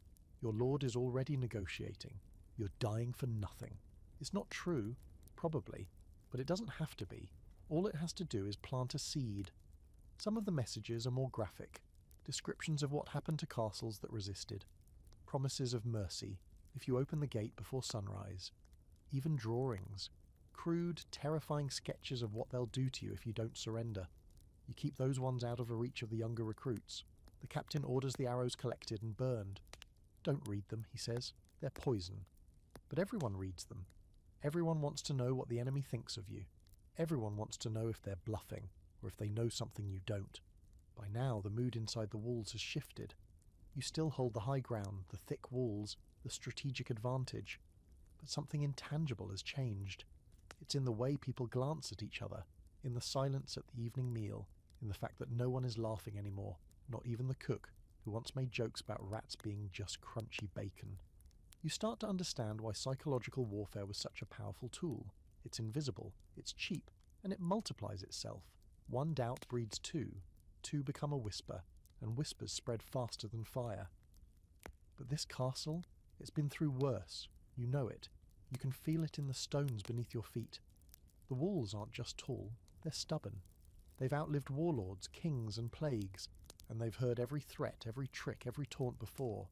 Still, that night, as you stand on the wall, watching enemy fires dance below and listening to the drum start up again, you find yourself whispering something under your breath. Not a prayer exactly, just a simple promise you'll have to do better than that. You wake to the ground trembling beneath you. Just a subtle shift at first, like the castle itself is rolling in its sleep, but it grows stronger, more deliberate. Dust sifts down from the ceiling. Somewhere across the courtyard something heavy falls with a loud crash. You don't even bother grabbing your boots. You're already moving, instinct taking over. This is it. Catapults. The trebuchets might be the celebrities of medieval siege warfare. Big, dramatic, full of elegance and long arcs. But catapults are the blunt instrument. The hammer to the trebuchet's scalpel. They don't toss projectiles in graceful arcs from a mile away. They come in closer, firing low, fast and hard. They're designed not to impress, but to batter. As you scramble up to the wall walk, boots half-laced and armour bouncing against your ribs, the first projectile hits. This time it's not a boulder. It's a bundle, tightly wrapped in rope and packed with something that explodes into sharp, splintered chaos as it strikes the outer courtyard. Shrapnel, splinters, screaming. One of the younger guards behind you flinches so hard he drops his bow. No one says anything. Everyone's too busy getting into position. From your vantage point you can now see them clearly. The siege engines. They've been moved closer in the night, just past the range of your archers, behind crude wooden barricades. 4 of them, lined up like teeth. Big torsion-powered catapults. Onagers, technically. Each one cranked and ready to hurl death at speed. Their twisted ropes creak as they're tensioned, the arms cocked back, ready to snap forward and ruin someone's entire week. The next shot comes almost immediately. This one is a solid block of stone smaller than a trebuchet's projectile, but moving with terrifying speed. It hits the outer wall and you feel it, like the castle is wincing. A thin crack appears near one of the battlements, and the captain growls something unintelligible and calls for bracing. You and 3 others scramble to reinforce the inner side of the wall. It's a frantic mess of timber beams, sacks of sand, and whatever else you can shove into place. The idea is to absorb the shock from the next hit, or at least stop the wall from collapsing inward. One of the beams doesn't quite fit, and a particularly creative soldier starts kicking it into place while cursing its parentage. Then comes the scream of another projectile, and this one doesn't hit the wall. It sails just over and crashes into the courtyard, striking the well cover and splintering it into pieces. Water erupts upward in a beautiful, terrible burst. You hear shouts from across the castle, guards running to check if the shaft itself was damaged. If the well is broken, you're in serious trouble. Wells are the castle's life during a siege. Without clean water, disease spreads like rumours at a wedding. You're ordered to inspect the damage. You sprint across the yard, ducking under another incoming missile that hits the roof of the granary and sends tiles flying. You reach the well. Miraculously, the shaft is intact, only the cover shattered. You breathe a shaky sigh of relief and shout back the news. The guards cheer weakly. Small victories. Catapults, you realise, don't just hit hard. They mess with your priorities. Every stone flung over the wall means someone has to make a choice. Patch the breach, care for the wounded, or chase the next fire. It's a slow, grinding war of attention. You return to the wall in time to catch sight of the enemy crew reloading. They're moving fast now, clearly confident. You narrow your eyes. It's about to get worse, because now come the diseased projectiles. The first one hits the courtyard near the stables and bursts open like a grotesque piñata. Inside, something that used to be a goat. It's bloated, greenish, and definitely not from this morning's butcher. The smell hits seconds later, thick and rotten. You gag and turn away, covering your mouth with your cloak. The guards scramble to remove it, carefully using hooked poles and gloves soaked in vinegar. It's dumped into a pit and set alight, smoke rising in thick, greasy curls. This is the enemy's latest play. Not to breach your walls, but to rot you out from the inside.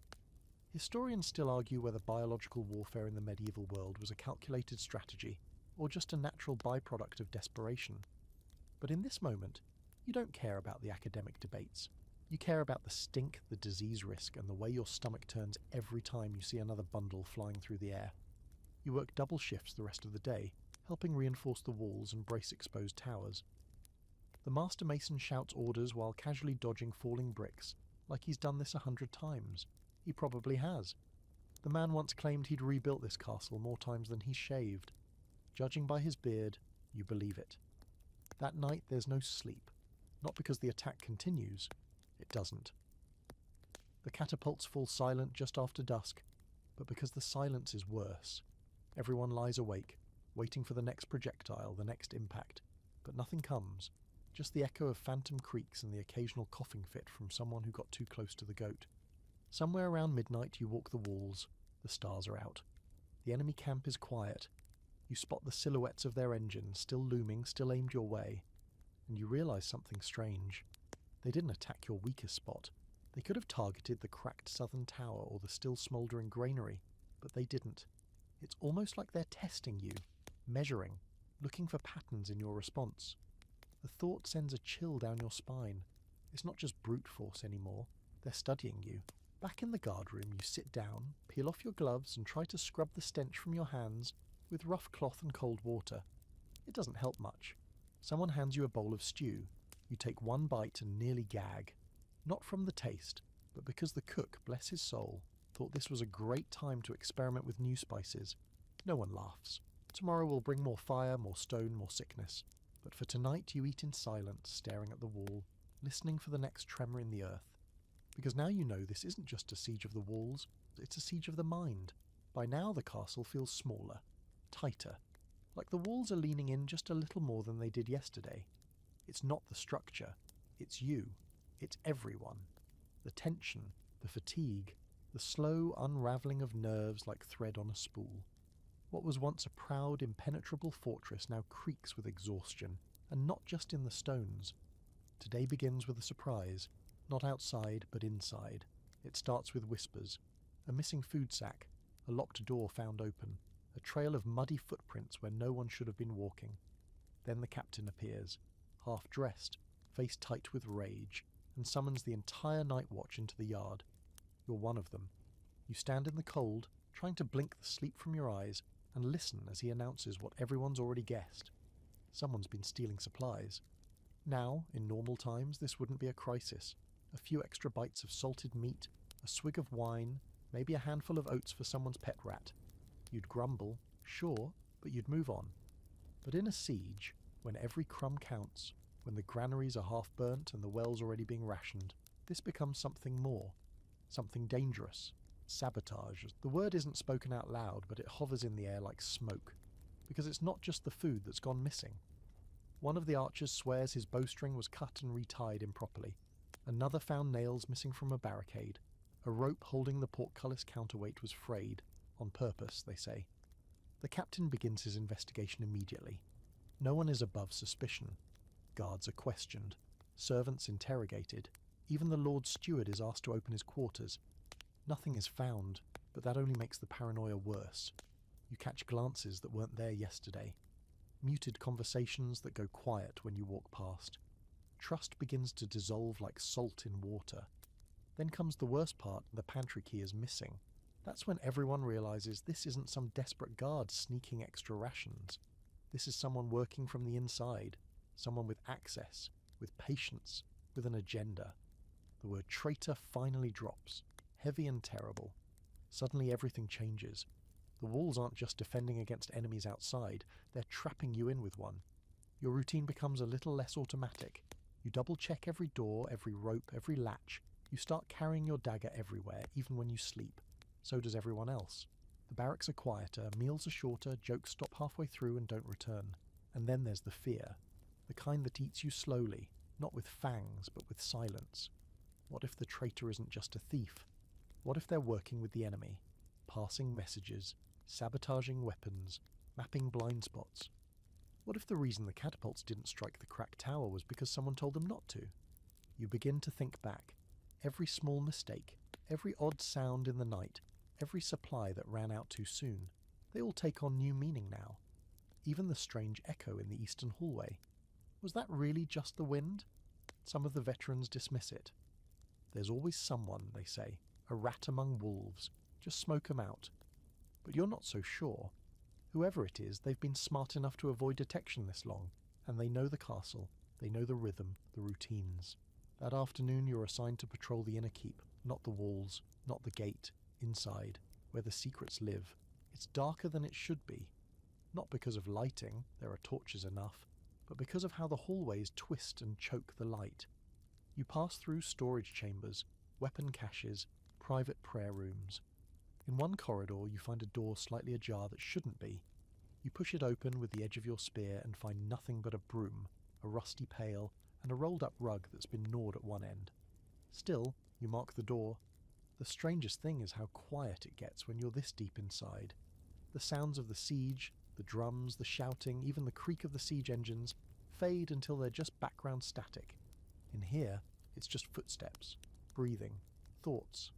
You find yourself staring at people differently now.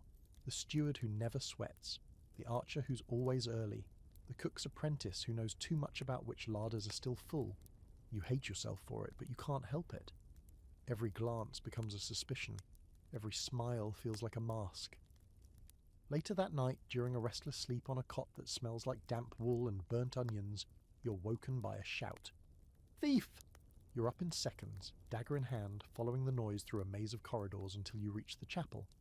One of the guards, red-faced and wheezing, points at a smashed box on the floor. Inside were candles, silver coins, and a scroll. The coins are gone. The scroll's still there, but the box has a symbol carved into its lid now. Fresh, a shape you don't recognize, something sharp and angular. You glance at the priest. He's pale. "It's not just a thief," he says quietly. "It's a message." The captain arrives soon after. He's calm, but his eyes are blazing. No one's allowed to sleep that night. Everyone is questioned again. You try to recall where everyone was, what you heard, what you saw. It all blurs. The walls feel closer than ever. In the days that follow, everything changes. Locks are reinforced. Keys are split between guards. Patrols double. Food is kept under armed watch. And morale drops like a stone in a pond. The enemy hasn't breached your gates, but they've still managed to crack something. Because now every creak is suspicious. Every gust of wind carries doubt. You look at the man beside you and wonder, not if he'll fight, but who he's fighting for. And that's the brilliance of internal sabotage. It doesn't need to succeed to work. It just needs to make you afraid of your own walls. There's a noise beneath your feet, a vibration. subtle and strange, like someone dragging a heavy trunk across the stones, except it's coming from below. At first, you think it's your imagination. After everything with the missing supplies and the traitor rumours, your brain's been chewing on shadows like a dog with a bone. But then it happens again. A low grinding sound. You're not imagining it. Others hear it too. You're standing near the base of the curtain wall, near a small alcove used for storage, a shadowy little pocket of the castle most people forget exists. And that's probably why the sound is coming from here. Somewhere beneath the stone floor something is moving. Or someone. That's when the word reaches you. Sappers. The alarm doesn't ring out like it does for a charge or a fire. No horns, no shouting, just quiet urgency. The captain appears beside you with a grim expression, and within moments he's dispatching a team of engineers to the base of the wall with shovels, picks, buckets, and a load of very nervous energy. You join the group. Undermining, a siege tactic as old as stone walls themselves, is when the attackers dig tunnels beneath your castle with the intent of collapsing entire sections of it. They dig, you fall. Simple. Terrifying. It's not fast and it's not glamorous. It's digging through earth in the dark under enemy fire, with the hope that the wall above will come crashing down if you time the burn right. You don't even want to imagine what happens if you miscalculate. But defending against a mine, that's its own nightmare. You follow the engineers down into the undercroft, a damp, low-ceilinged space below the inner yard. This is where they kept wine casks, extra timber, and that one cat everyone's pretty sure is immortal. Now it's where you listen to the heartbeat of the earth, and it's loud. The head engineer, a woman with calloused hands and a mouth like a saw, presses her ear to the wall and signals for silence. You all hold your breath. There it is, a faint scraping, rhythmic and deliberate. A tunnel, without question. She curses softly. They're close. Within minutes, you're digging your own countermine. You wouldn't believe how fast soldiers can learn to be miners when the wall they sleep under is about to fall on their heads. You're handed a pickaxe and start hacking through soil just beside the suspected tunnel path. The goal? Find it, breach it, collapse it, or fight whoever's down there. The air gets worse with every foot you dig. Stale, damp, filled with dust and the scent of panic. Torches burn low. Your shirt clings to your back. Someone jokes that they should have trained you all as moles. No one laughs. After 2 hours of digging, your spade hits something hollow. The engineer signals for quiet again, and you all press in, ears straining. The sound is louder now, muffled voices, the scrape of tools. The attackers are just on the other side of this wall of soil, maybe 10 feet, maybe less. You exchange glances with the soldier beside you. His face is grey with sweat. You keep digging, and then you break through. The soil gives way suddenly and cold air rushes in. The tunnel beyond is narrow, wooden supports holding up the ceiling. You can hear voices more clearly now, foreign, fast and alarmed. Your group hesitates for just a moment, then surges forward. Torches raised, weapons out. It's chaos. You don't know what you expected down there. Beasts maybe. Men covered in soot and rage, but they're just people. Digging. Tired. Armed with picks and desperation. The moment you breach, the clash begins. There's no room to swing properly. It's all elbows, knives, fists, choking dust. You jab your spear, miss duck, then drive it upward into someone's shoulder. The tunnel shakes as bodies crash into supports. Someone screams for you to fall back. Too late. The tunnel collapses. You wake coughing, choking on dirt. You're lying on your back, pinned by a chunk of wood. It's pitch black. Someone's groaning nearby. You hear muffled shouts, the sound of shovels. After what feels like an hour, hands find you, drag you out into light, and you blink up into the faces of your fellow defenders, mud-covered, bleeding, alive. The tunnel has been destroyed, but not without cost. 3 of your own didn't make it. 1 is still missing, and you know, with a sinking feeling, that this won't be the last attempt. You learn later that this wasn't even the first tunnel. There had been others, smaller ones, now collapsed, meant to test your defences, gauge the depth of your foundations.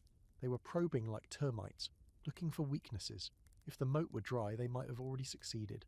The wet ground slows them, but not enough, not forever.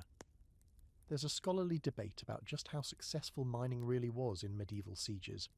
Some historians argue it rarely worked, citing the labour, the risk of collapse, and the time investment.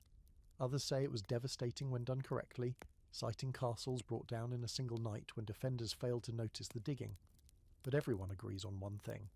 Even the threat of sapping could turn a garrison inside out. After the collapse, countermining becomes your new reality. Teams rotate in and out, digging tunnels of their own, not just to find attackers, but to listen. You start sleeping lighter. Every creak sounds like a cave-in. You wake from dreams of walls falling and can still taste dirt in your mouth. The captain walks the perimeter that evening, staring at the places where the wall has started to buckle ever so slightly. The masons reinforce it again. More timber, more stone, more prayers. You overhear him mutter, "They're not climbing over anymore, they're coming under." That night, one of the old veterans lights a candle for the ones who didn't come back. He places it near the chapel, beside the broken box from the earlier sabotage incident. Someone's carved the symbol deeper. No one knows what it means. Or maybe they do. You stare down at the freshly reinforced floor and wonder, not just how far the enemy's willing to dig, but how far you'd go to stop them. The scent hits you first, an odd mix of mould, damp wood, and something just a little too sour to be anything good. You follow it through the narrow side corridor near the pantry, your stomach already bracing for disappointment, and there it is. The barrel of dried fish has turned. Again. The lid's slightly ajar, the inside slick with some iridescent slime that probably wasn't there yesterday. You sigh. Welcome to siege cuisine. No one really prepares you for what it means to eat under siege. You think it's just smaller portions, maybe thinner soup, but what it really means is compromise, on taste, on freshness, on whatever standards you once had for what qualifies as food. And if the siege drags on, as it is now, it's less about nourishment and more about strategy. Because what sits in your larder determines how long your castle survives. You make a note to report the fish barrel, though honestly the smell has probably already filed its own complaint. Then you head down to the main storage chamber, where the quartermaster is busy taking inventory by candlelight, muttering to himself in a language that might be math or just madness. The shelves are emptier than they were a week ago. Rows of sacks are dwindling. Barrels once full to the brim are now reduced to dusty bottoms. Bread stores have gone from loaves to crusts. You know what that means. It's almost porridge season. Meals during a siege are dictated by what doesn't rot, mould, or attract rats faster than you can kill them. That means salt-cured meats, hardtack, which, let's be honest, is just punishment in biscuit form, and grain, lots and lots of grain. Oats, barley, lentils if you're lucky. If you're not, you get what's called siege stew, a mystery broth that changes every day and never for the better. You sit down later that evening for your share. Thin broth, a wedge of dry bread, and something the cook insists is cheese. It's not. It's salt in a slightly more solid shape. You chew through it anyway because there's no alternative, and honestly you're too tired to care. The castle's cook is doing what he can with what he has. He was once a tavern chef in a port town, used to oysters and garlic and spiced sausages. Now he stirs watery porridge and keeps count of onions like they're gold coins. You catch a glimpse of him now and then, slumped over a pot, eyes bloodshot, muttering about how things used to have flavour. Poor guy. The irony of siege food is that even if you technically have enough, it doesn't feel like it. Because hunger's not just in the belly, it's in the mind. Everyone starts hoarding. People squirrel away scraps, chew slower, guard their plates like dragons sitting on hoards of mouldy barley. You've seen friendships strain over extra spoonfuls. You've seen someone fake a stomach bug just to skip a shift and sneak into the pantry. That someone is now banned from 3 kitchens. And then there are the livestock. At the start of the siege, you had chickens, dozens of them, roaming the yard like they owned the place. Pecking, clucking, sometimes terrifying the squires. A few even had names. Now, there's exactly 5 left, and they're being guarded like royalty. Not for eggs, those dried up days ago, but because if things get worse, they might be your last fresh meat. You try not to look at them too long. The cows are gone, the goats too, some were eaten. Others were released, sacrificed to buy time, confusion and noise when the enemy first advanced. The pigs lasted the longest, until someone got clever and tried to ferment pig blood into a sauce. It worked, sort of. But now no one trusts Red Stew Day. There's a fringe fact you remember, told by an old soldier who swore he read it in a monk's journal. During a famous siege, a garrison ran out of food and started cooking leather. Belts, boots, gloves, boiled until soft, then served like noodles. Apparently it tasted like broth made from despair. You haven't reached that point yet. But you did catch one of the lads sniffing his glove a little too intently. More historically grounded sources talk about the storage methods used to stretch supplies: barrels of salted herring, tightly packed grain sealed in wax-lined jars, dried herbs to fight off the inevitable scurvy. Your castle has most of those things, but the salt barrels are almost gone, the herbs are wilted, and someone ate the last of the dried apples 2 nights ago and left the core in the corner like some kind of crime scene. Water is still good, for now. The well survived the enemy's last bombardment, but the bucket chains are starting to fray, and the rope groans with every pull. If it fails, getting water becomes a risk. Someone will have to climb down. You're trying not to think about who that will be. Despite the grim menu, there's an odd kind of creativity that emerges. One guard makes a game out of guessing what's in the stew. Another swears he can make a cake from crushed oats, rendered fat and salt. He can't. But you eat it anyway because it's warm. A few guards have started growing herbs in broken buckets on windowsills. Scraggly little things, but they smell like something other than mildew. Still, the hunger creeps in. Not just physically, but emotionally. You miss flavour. You miss choice. You dream of roast duck and buttered bread and wine that doesn't taste like old plums having an argument. One night you wake up from a dream where you were eating an apple, only to realise you'd been chewing the corner of your blanket. The quartermaster says supplies might last 2 more weeks. 3 if you stretch them. Maybe 4 if someone discovers a secret cellar full of cheese. Someone starts that rumour the next morning, and by noon 6 guards are combing the old catacombs with torches and optimism. They find rats, not cheese. One of them still swears the rats were guarding something. At dinner that night, someone sets a loaf of bread on the table and everyone stares at it like it's glowing. It's warm, fresh, probably made from the last of the decent flour. The cook slices it slowly, reverently, handing out tiny pieces as if performing a sacred ritual. You chew your bit slowly, savouring it like it's the first food you've ever tasted. And then you go back to your post, belly half full, stomach still grumbling, but your mind steadier than it was before. Because sometimes, in a siege, you don't just eat to survive. You eat to remember that you're still human. The next day begins not with bells or horns, but with an argument. Loud, heated, echoing off the stone like a storm trapped inside a teacup. You're halfway through dragging a broken bench back into place when you hear it. Voices shouting in the Lord's solar, sharp and panicked, with the kind of tension that doesn't come from mere ego or bruised pride. This is something deeper, something worse. You drop the bench. They're arguing about reinforcements. Word has reached the castle that a neighbouring lord, someone supposedly loyal, someone whose banner once hung in this very hall, is delayed. Whether that means caught in weather, tied up in a skirmish, or simply choosing not to come at all depends on which guard you ask and how drunk they are when they answer. The only thing everyone agrees on, you're still on your own, and no one knows for how much longer. Sieges aren't won with swords and stones alone, they're won with time, and reinforcements are your stopwatch. Every day you hold out is a gamble. If help arrives in time, you survive. If not, you either surrender or become a cautionary tale told by bards who've never seen what a castle looks like after it starves from the inside out. You take your post along the north wall and scan the horizon for the 100th time. Nothing. No dust trail, no distant movement, no glint of armour in the morning sun, just the enemy camp, fat and settled now, as comfortable as a tick in the warm fold of your misery. Their siege towers still sit idle, covered in tarps, but they're not leaving. If anything, they've expanded. New tents, new banners, a second cook fire pit that's sending up lazy smoke curls like they're roasting boar and not your hopes. Someone behind you spits. If they're waiting us out, we should be counting down, not up. You say nothing. He's not wrong. Inside, morale is wearing thin. Rations are now being served by the captain himself, both to keep order and to cut down on discrepancies, which is a polite way of saying theft. Fights have started breaking out in the yard, not over women or cards or insults, but over bread. Actual bread. Someone tried to steal another man's crust yesterday and lost 2 teeth for the trouble. The priest has started saying morning prayers at every meal now.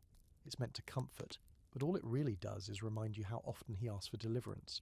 And yet amid the misery, rumours bloom like mushrooms in a damp cellar.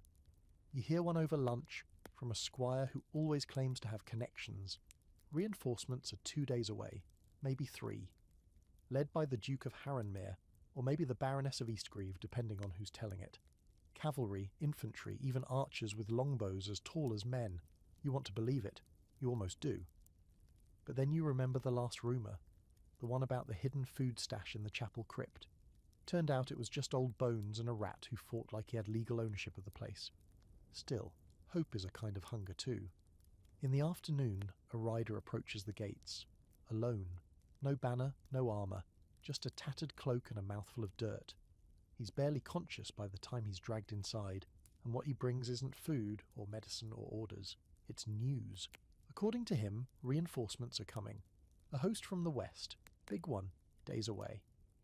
But the roads are blocked, by weather maybe, or bandits, or other armies with their own problems. They're coming, but they're not coming soon. The Lord gathers the captains and advisors. Doors close, voices rise, someone throws a cup against a wall. You hear it shatter and wonder if it's the last one. The decision is made by evening. Patrols are doubled. All messengers are to be sent in pairs from now on. No more lone riders, no more hoping for luck to find its way through the trees. Every arrow and bolt is counted. Every torch is rationed. You are officially digging in. And with that comes the worst part. Waiting. Waiting is the true siege. The kind that doesn't test your strength or your aim or how many weapons you can carry. Waiting tests your patience, your faith, your mind. It fills your head with what-ifs, with distant sounds you swear might be hoofbeats or just the wind. You spend long hours on the wall with your eyes locked on the hills. You start to imagine things. Movement in the brush, flash of armour between trees, a call, a horn, anything. Nothing comes. You speak to the old knight who's been through 3 sieges before this one. He tells you stories while polishing a sword so chipped it looks like it lost an argument with a millstone. They never come when you want them to, he says, but when they do, you better be ready to open the gates faster than your legs want to. Did you ever have to surrender, you ask? He shakes his head slowly. No, but I watched a friend who did. Gave up the keep. Enemy took it. Then hung him from the gate he opened. Sometimes survival's just slower defeat. You think about that long after he's gone. That night you lie in bed listening for sounds again. Not from outside this time, but from the hallway. The saboteur still hasn't been caught. Supplies are still going missing. Someone found a set of armour stuffed with straw yesterday, meant to fake a guard on post. You try not to wonder how many other shadows in the castle are illusions, but somewhere, beneath all the dread and doubt, a thought claws its way to the surface. If reinforcements do come, if help does arrive, will there be enough of the castle left to save? Not the stone, the people. You pull your blanket tighter, close your eyes, and try to believe in cavalry, in banners cresting the hill, in a horn blown for you this time, and if not, then at least in holding on long enough to see it fail in person. Morning breaks under an uneasy silence. No catapults, no arrows, not even the sound of drums, just wind. Still, restless, whispering through the arrow slits like it knows something you don't. You get up before the others, armour only half buckled, and step out into the yard. The sky is colourless, the ground damp from a drizzle that no one remembers happening. For a moment it's hard to tell whether this is peace, or a pause. Then you hear a laugh, not inside the walls, out there. A single distant burst of laughter, high, shrill, almost joyful. And then another voice answers, not with words, but with a braying goat noise. You blink. Was that? You're not sure if you're still dreaming or if someone's finally snapped. You climb to the wall and look out. The enemy camp is strange. Tents still there, fires still burning, but no formations, no patrols. Instead, you see figures dancing around one of the bonfires, capes flapping, helmets on backward, weapons being used as drums. One soldier is definitely wearing goat horns, and from the way he's prancing, probably nothing else. It's not a siege anymore, it's a performance. Psychological warfare again, mutters the guard beside you, or they're just losing it. You don't respond, because deep down you know this is something else. This is a distraction. Moments later, the horn sounds from the western wall. 3 short blasts, the signal for an enemy breach attempt. You're already moving, boots slamming downstairs, shouting for the next shift to follow. By the time you reach the lower yard, chaos has blossomed like fire.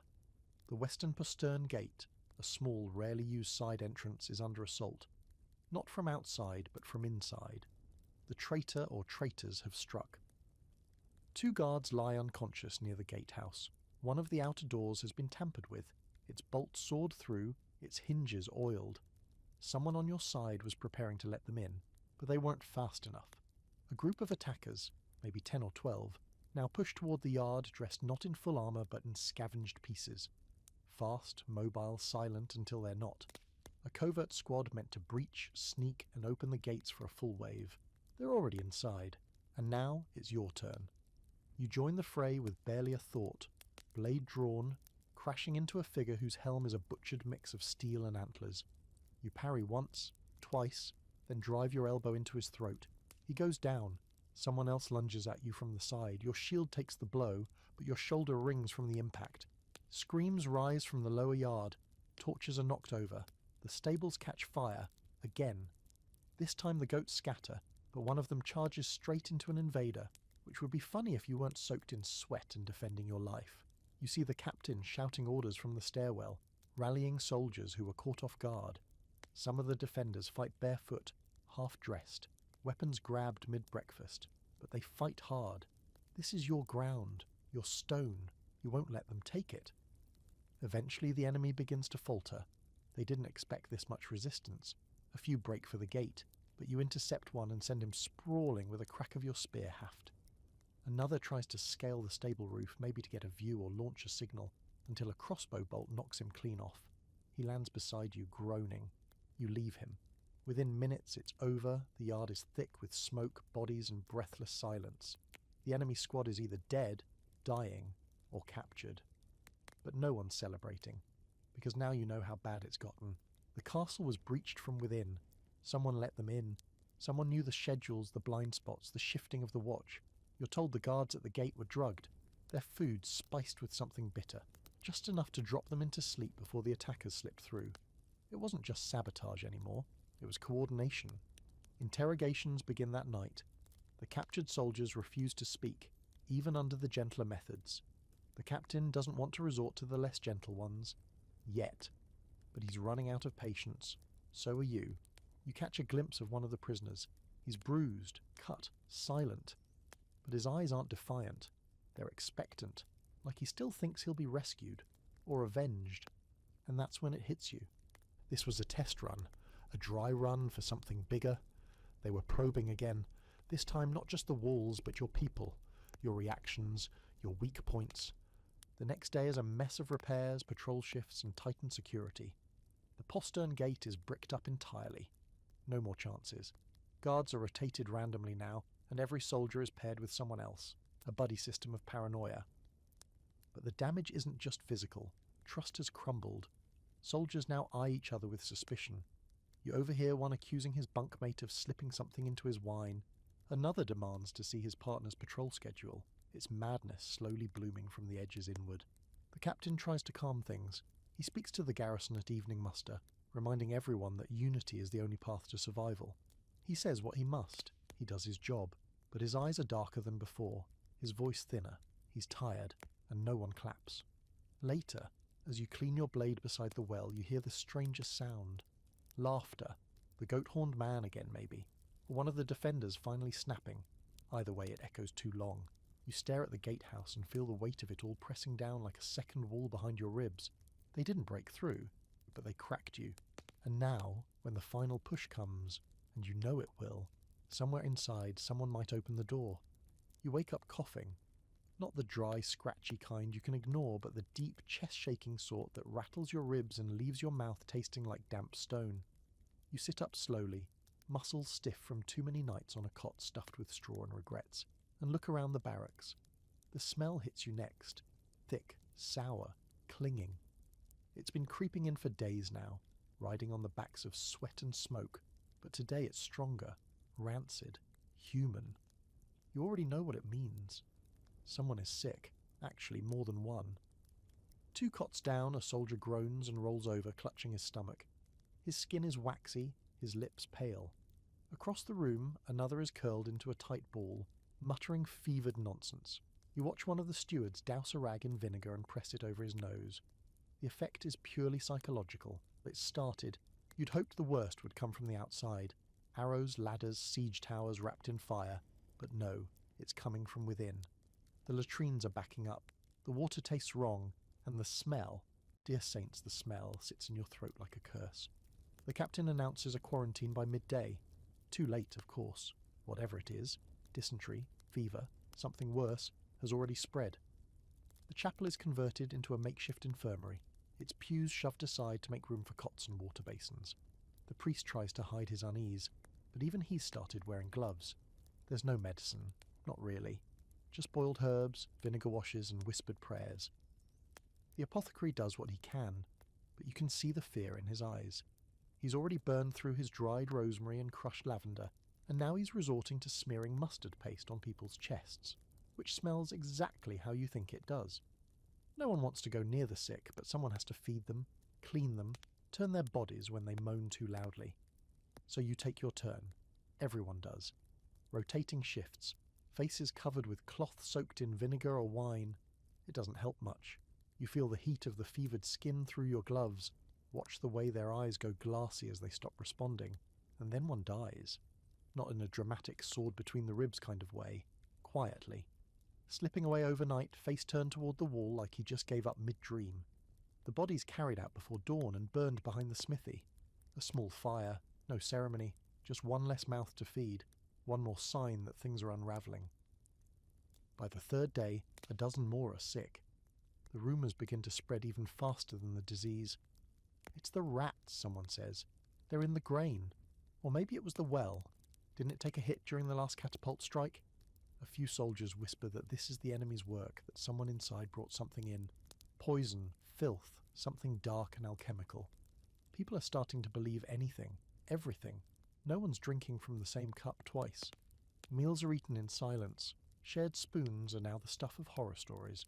You watch a group of guards try to dig a new latrine trench farther from the main yard. They don't make it far. The soil is too rocky, the tools too blunt. They give up after half a day, covered in filth and guilt. The old latrines overflow that night. The stench is unbearable. You're summoned to the keep the next morning for a sanitation detail, which it turns out is just a fancy way of saying you'll be hauling buckets of human waste away from the main corridors and dumping them somewhere less vital. You're given rags, gloves, and a noseful of regret. You try to think about anything else. The food, the sky, a time before everything smelled like failure. The worst part isn't the work. It's that you find yourself grateful to have work. Movement, action, a reason to focus on something besides the walls that keep closing in. There's one guard, Thorn, he calls himself, who seems unaffected by all of it. He jokes as he works, even as he scrapes sludge from a hallway corner. "Guess this is the real battleground, eh?" he says, grinning like a man trying to make the best of being ankle-deep in despair. You laugh, weakly. It's all you can do. And still, the disease spreads. The priest blesses the walls of the chapel, then lights incense and refuses to go back inside.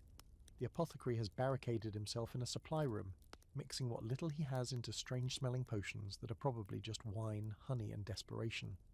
The cook starts boiling everything. Water, soup, socks, maybe. Hard to tell. The food is now a paste of barley and regret.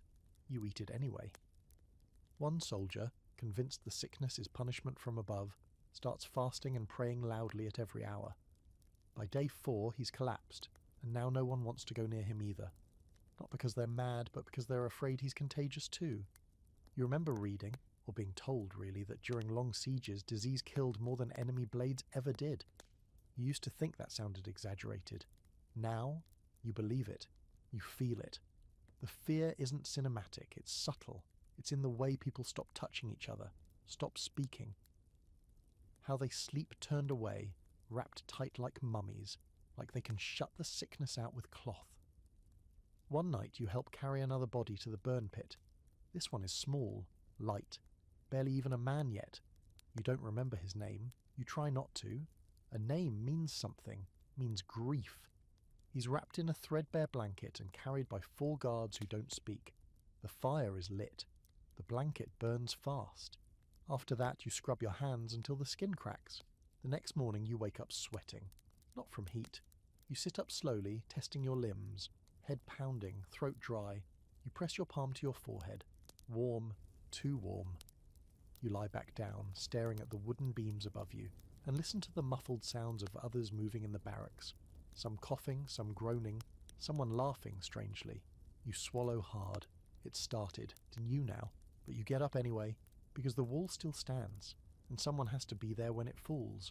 By midday the air is thick with smoke, not the usual kind from cook fires or smouldering dung, but real, roiling, angry smoke, the kind that comes from burning siege towers and wet timber, the kind that sticks to your lungs and makes your eyes weep even when your soul doesn't. You stand on the wall, wrapped in sweat and grime and something that might be a fever, and you watch as the world below your castle erupts. They've stopped waiting. The enemy is advancing in full. It begins without fanfare. No drums, no horns, no polite herald riding up to offer one last chance at surrender. Just the groan of wood, the shouts of men, and the sight of siege towers being rolled toward your outer wall, massive things covered in wet hides to protect them from fire. Behind them come the ladders. Behind those, the flood of bodies. Armour gleams. Flags wave. This is not a raid. It's not a test. This is the final assault. You don't have time to think. You don't even have time to feel afraid. Orders are shouted. Arrows loosed. You take your place at the parapet, a half-full quiver at your side, and you start shooting. The enemy comes in waves. You hit a man square in the chest, watch him fall. The next takes his place, and the next. They swarm the base of the wall like ants, their movements mechanical, relentless. They haul the ladders forward, raise them with practiced ease. You knock another arrow. Loose, reload. Somewhere near the south tower a cry goes up. They're breaching. You glance down and see the first ladder hit the stone. A second follows, then 10, a dozen. You've practiced for this. You've trained for this. But nothing prepares you for the moment when the enemy's climbing your walls like they belong here. The first one over the parapet is met by a hammer. One of your fellow guards, silent as a statue, smashes the invader's helmet in like it's made of clay. Another climbs over the edge and gets an arrow through the throat. But for every one you kill, 2 more appear. There's no time to celebrate, no time to think. You fight, and everything burns. The defenders had a plan, they always do. You see it play out now, flames poured from the upper walls, oil ignited in controlled bursts. The siege towers are targeted first. Archers dip their arrows in pitch and fire them at the wooden monstrosities. One catches, then another, but the enemy is prepared too. They've soaked the towers in mud, draped them in hides. The fire spreads slowly, reluctantly, but it spreads. One tower reaches the wall. A drawbridge slams down. Screaming men pour out, and all you can do is hold. You don't remember how many you kill. You stop counting after 4. Your arm aches from drawing your bow. You switch to your sword. You swing, duck, parry, push, scream. The sound is deafening. Metal on metal, wood splintering, bodies colliding. Someone beside you falls with a gurgle, blood pumping from a wound you can't even see. A soldier in enemy colours lunges at you. You sidestep, trip him, drive your boot into his ribs and stab downward. You feel the blade hit something soft. He doesn't scream. You don't either. At some point the oil runs out. The fire gutters. The gatehouse takes a hit from a battering ram you didn't even see approach. The portcullis holds for now. But the wooden supports groan with every impact. And then it gets worse. From the north comes a new sound. Horns. Not yours. Reinforcements? Too far. Too late. No. It's a second wave. You spot new banners rising over the hill. Fresh troops pouring in. Not enough to be a new army, but enough to push the balance. They've been holding them back. Waiting for this moment. Classic tactic. Wear the defenders down, then send in the clean ones to finish the job. You retreat from the parapet. Not out of fear, but necessity. You fall back to the next wall. The castle was designed for this. Layers. As one wall becomes compromised, defenders retreat to the next ring. It's ugly. It's desperate. But it works. Sometimes. The courtyard is already in chaos. The stables are ablaze. The grain store is lost. The kitchen's gone dark. Smoke chokes the air. Children and elderly huddle in corners while soldiers form makeshift lines near the inner keep. The captain appears, his armour blackened, blood streaking down one side of his face. He sees you and nods, like he can still count on you. He's wrong. You're not sure how much more you have to give. But you nod back. And then someone throws open the chapel doors. It's filled with the sick you forgot, you tried to forget. A guard drags a coughing man into the open air. The soldiers back away. No one wants to fight next to plague victims, but there's no choice now. The castle's too small. The walls are gone. The sick are the walls. You take position near the keep's entrance, sword in one hand, shield in the other. You're not alone. A dozen of you stand shoulder to shoulder. Behind you is everything that's left. Everything that matters. The final push comes fast. No siege tower now, just raw numbers, ladders, ropes, men with nothing left to lose. You brace, you breathe, you fight, you are stabbed, somewhere in the side. It's not deep, it's not fatal. You hope, you keep fighting. A man grabs your shield and tries to pull you forward. You let him. It throws him off balance. You bury your blade in his leg. He howls. You shove him off the wall. Time stretches. Seconds feel like hours. Then, a horn. This one is familiar. You freeze. On the far ridge, above the burning tree line, a new banner rises. Not theirs, yours. So you laugh or cry, maybe both. The others see it too. The captain stares. The enemy pauses. And then, from the trees, they ride. Cavalry. Reinforcements. Not a myth. Not a rumour. Real steel. Real banners. Real help. The enemy scatters. Or tries to. Some hold the gate. Others flee back toward the siege towers. You don't give chase. You can't. You drop to your knees, gasping, bleeding, surrounded by fire and bodies and stones soaked in too much history. But you're alive. The castle still stands, battered, burned, but not broken. The smoke doesn't clear, not for hours. Even after the enemy is scattered, even after the gates are secured again and the banners of your allies rise high above the scorched ramparts, the smoke lingers, clinging to stone, to skin, to every memory etched into the now broken courtyard. You walk through it slowly, dazed, sword dragging behind you like it's forgotten how to be lifted.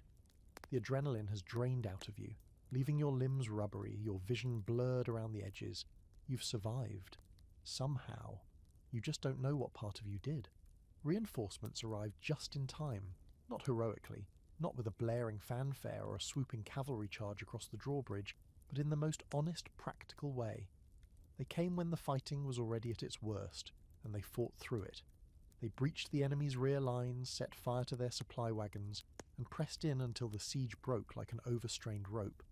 There's no clean victory here, only fire and exhaustion, and the dull understanding that death could have gone either way. Now the castle is quiet except for the coughing. That awful rattling cough still echoes from the chapel, the barracks, the courtyards. Anywhere the sick still lie in feverish heaps, too weak to celebrate, too stubborn to die. You visit the chapel first, even though you don't want to. You feel its ode. The doors hang open, candles flicker along the stone walls, barely holding back the gloom. Inside, the air is warm and wet with the scent of illness. You pass the makeshift cots, the priest with bloodshot eyes, the apprentice medic trying to mix herbs with shaking hands. Several bodies are covered now, blankets drawn over faces. There are fewer moans. You don't know if that means healing or the opposite. You recognize one face, an archer you shared a joke with a few days ago. His eyes are closed, his chest doesn't move. You nod, not to anyone, just to the moment. Then you step outside before it settles too deep in your bones. The courtyard is worse than you remember. The granary is a black shell. One of the towers has half collapsed from fire. Burned ladders lie twisted across the stone like the bones of some enormous beast that died trying to crawl over the walls. You pass the stables, where someone's trying to salvage anything from the ash. One of the surviving goats bleats angrily at a fresh bucket of water, like it somehow caused this mess. The reinforcements, bless them, are already setting up camp outside the castle walls. Not inside. There's talk of infection, and they're not willing to risk bringing it into their own ranks. Can't blame them. You watch them work, efficient and calm. They've done this before. This is their job. Show up late, clean up the mess, save the day just in time to take credit and half the surviving supplies. It's tradition. Your captain stands near the gate, speaking to the commander of the new host. The two of them speak low and serious. You don't hear the words, but you don't need to. You already know what it sounds like. Well fought, the commander will say. We were dying in here, your captain will reply. And you didn't surrender, says the commander, or didn't have time. The reinforcements brought medics, not many but enough to start triage. They also brought bread, real bread. You eat a piece, still warm, slightly soft, a miracle, and almost cry when it hits your tongue. You see others doing the same, a few tears, a few laughs that sound more like hiccups. Someone hugs the cook. He drops his ladle and pretends he didn't enjoy it. You're assigned to one of the post-siege cleanup teams, which, as it turns out, is just a polite way of saying, go gather the bodies. The field outside the castle is littered with them. Soldiers, archers, boys pretending to be men, men who'd clearly forgotten they were once boys. The dead lie in twisted shapes, broken armour, mouths open to the sky. You stop looking at faces after the first hour. You dig trenches with shaking hands, not because you're afraid, but because you're exhausted. Your fever isn't gone. It simmers quietly under your skin, a reminder that the worst might still be coming, but you keep digging. The dirt is heavy, damp, unwilling. It wants to keep the dead. Later, you stand over the pit as bodies are lowered in, one after another. No names, no prayers, just weight and gravity. The priest tries to say something meaningful, but he's hoarse and doesn't get far. You say your own silent words, not for them, for you. You return to the barracks and collapse onto your cot. Someone's put a clean blanket there. Small kindness. It smells like lavender, faint and probably stolen from the Lord's private stores. You don't care. You wrap it around yourself and stare at the ceiling. There's talk that the enemy has fully withdrawn. Some fled. Others surrendered. A few still linger in the woods, likely starving, hoping for a miracle of their own. There's even a rumour that the attacking commander was captured, dragged from a burning siege tower, screaming orders no one could hear over the flames. You hope it's true. You also don't care. The castle is still standing, yes, but it's not the same. The stones are cracked, the walls scorched. The keep has holes in it now, literal ones, where the fire chewed through the roof and the wind whistles through like a ghost looking for its name. And the people, well, some survived intact. Others are missing pieces. Not arms or legs necessarily, though that too, but smaller pieces. Smiles, hope, trust. The saboteur, whoever they were, was never found. Some think they died in the final assault. Others say they slipped away with the attackers. Either way, no one speaks of it now. It's easier that way. The next morning the sun rises clear, the first time in weeks. The smoke finally clears. You stand on the wall again, same place where you first saw the enemy. Same view, very different eyes. You think about how castles defend themselves, not just with walls or arrows or boiling oil, not even with clever captains or brave soldiers, but with grit, with holding on when everything says to let go, with standing in muck and blood and sickness and still saying not yet, not today. The reinforcements offer you a transfer. You can leave with them, travel somewhere clean, safer. You think about it. You even start to say yes. But then you look back at the courtyard, scorched and muddy, and you stay, because the castle didn't fall, and neither did you. You'd think that after the battle was over, after the last arrow had flown and the last enemy had either fled or bled out on the stones, things would get better, that people would cheer, embrace, maybe sing songs in the courtyard around a fresh fire and the smell of bread. But what actually happens after a siege is more complicated, more quiet, and not the peaceful kind. The aftermath isn't clean. It doesn't feel like victory. It feels like rot finally left the building, and now you have to mop the floor. The morning after the last burial, the castle wakes to a groan, not from the wounded or the walls, but from the people. Everything hurts. The stone feels colder. The wind blows through the ruins of the tower and moans like something's still trying to get in. You don't even react anymore. You've seen too much, smelled too much, slept too little. Your boots squish through mud thickened with ash. The fires are out, but the ground's still soft where siege engines burned. Blackened wood lies like carcasses across the outer yard. The smith shakes his head as he surveys the damage to his forge. Half his tools warped, the bellows punctured, his apprentice missing 3 fingers but pretending it's no big deal. Inside, it's worse. The kitchen ceiling collapsed from fire damage. The granary is a hole in the ground. The chapel smells like death masked by incense. The main hall, once a place of banquets and arguments and the occasional thrown chicken leg, is now just a cracked floor and smashed table, a broken chair still lodged in the hearth. You help with repairs, though your body protests every movement. Your side still aches where you were stabbed, just deep enough to hurt, not enough to kill. The apothecary gave you a poultice that smells like cat urine and spoiled pears. You wear it anyway. It's that or let the wound fester. You've seen too many do that already. The people, those who survived, move like ghosts. They don't talk much, just nod, grunt, pass each other tools or bowls or blankets, with the hollow efficiency of people who have learned to keep going because stopping is worse. The children don't laugh. They sit quietly by the chapel or sweep the floor or stare at the horizon. You remember when one of them tried to climb the wall to see the enemy tents. He doesn't speak anymore. The lord of the castle, once a proud figure in velvet and steel, now wears the same armour every day, scuffed and dented, and sits in a half-burnt chair, going over lists of the dead with the steward. Sometimes he stops, rubs his face, and says nothing for a long time. And then there's you. You've seen things, done things, some of them brave, some necessary, some you'll carry in silence. You take a walk around the ramparts to clear your head. The wind bites. The flags, what's left of them, flap weakly against the poles. You pass scorch marks, bloodstains that still linger, even after scrubbing. You reach the south wall and pause. That's where the breach started. You still see it. The tower crumbling, the ladders rising, the panic. You touch the stone where the wall gave way. It's cold. They're already talking about rebuilding. The masons drawn up plans, the carpenters measuring lengths of timber. Reinforcements will be brought in. The new sections will be stronger, better. That's the idea anyway. But you wonder, can you truly rebuild something like this, after all it's been through?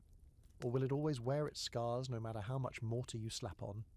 The reinforcements are still camped outside, though most of them are preparing to move on. War elsewhere. Always is. The commander stops by the inner gate and offers a nod of respect. You nod back. No words needed. He saw what you endured. He didn't live it, but he knows. There's a difference between sympathy and understanding. He offers you another transfer, a place in his column, more food, cleaner clothes, safer roads, a new start. You turn him down, again. You're not sure why. Maybe it's stubbornness, or guilt, or just the fact that this place, burned and broken as it is, feels like the only thing that still makes sense. You defended it. You bled for it. If you leave now, it's like admitting the enemy won something anyway. So you stay. You start working with the masons, hauling stone, clearing rubble. It's slow, back-breaking work, but it makes the hours pass. One day, you find a charm buried under a collapsed parapet. It's crude. A wooden figure carved with shaking hands, probably meant for luck. You keep it in your pocket. Not because you believe it works, but because someone did. You get used to the new rhythm. Wake, eat, work, rest, repeat. Some of the defenders are starting to speak again. Jokes even, dry, bitter, gallows humour, but humour all the same. The kind that says, we're not okay, but we're here. The cook finds a surviving jar of honey. He stirs it into porridge and calls it a feast. You laugh for the first time in days. There's a celebration planned of sorts. Not for victory, that would feel wrong, but for survival. A small gathering in the courtyard. Candles. Bread. Maybe even music if someone can fix the old lute that's missing 3 strings. The Lord gives a speech. Short. Honest. He doesn't praise the walls or the weapons. He praises the people. The ones who stayed. The ones who held. Someone begins to sing. Quiet at first. A hymn. One you heard during the early days of the siege. The melody floats upward into the night sky, and for a moment you forget about the smoke, the blood, the screams. You just hear a song. You think about the saboteur again. Still unknown. Still a mystery. Some say they fled. Others say they died in the chaos. Part of you wonders if it matters anymore. The damage was done. The castle held despite them. Maybe that's what matters most. The next morning you go to the top of the tower, what's left of it, and you watch the sunrise. It paints the ruined stone gold and red and everything in between. You breathe it in. It's the same sun as before the siege. It just feels different now. You survived the fire. Now comes the ash. And after that, maybe something green. The noise of hammers becomes your new soundtrack. Sharp, rhythmic, constant. Day and night, they ring through the courtyard like the heartbeat of a place trying to pull itself back together. You wake to it, work to it, sleep in spite of it. The castle, cracked and coughing, has entered its next phase. Not survival, not mourning, but rebuilding. And with it comes a quiet evolution of its defences. The scars will stay, yes, but now they're being used to shape what comes next. You're assigned to a team repairing the curtain wall, the long stretch of stone where the enemy siege tower struck hardest. The gap left behind is wide enough for a cart to pass through sideways. It looks like a tooth knocked out of the castle's jaw. Dangerous and embarrassing. It needs fixing. Fast. The masons argue about the best method. Some want to rebuild exactly as it was. Others argue for an improvement, thicker walls, angled buttresses, a layer of iron reinforcements. A young apprentice even proposes a dual-layered wall with a hollow channel between, to trap attackers inside. Like a stone sandwich of death, he says proudly. No one laughs, but you can tell they're tempted. That's the thing about castles. They're never really finished. They're constantly adapting to new threats, new weapons, new madnesses dreamed up by people who want to get inside. You've already seen that firsthand. Siege engines have evolved. So must the walls. You help with the haul. Stone blocks as heavy as broken promises, buckets of mortar that smell like chalk and frustration. Everything gets patched, braced, tested. A new hoarding is designed. Wooden platforms that jut out from the wall top so defenders can fire straight down. Simple. Effective. Cheap enough to replace if burned. Some argue to build permanent machicolations instead, stone drop points, but it'll take longer. Resources are scarce, so the builders compromise. Wood now, stone later. Every part of the castle is under review.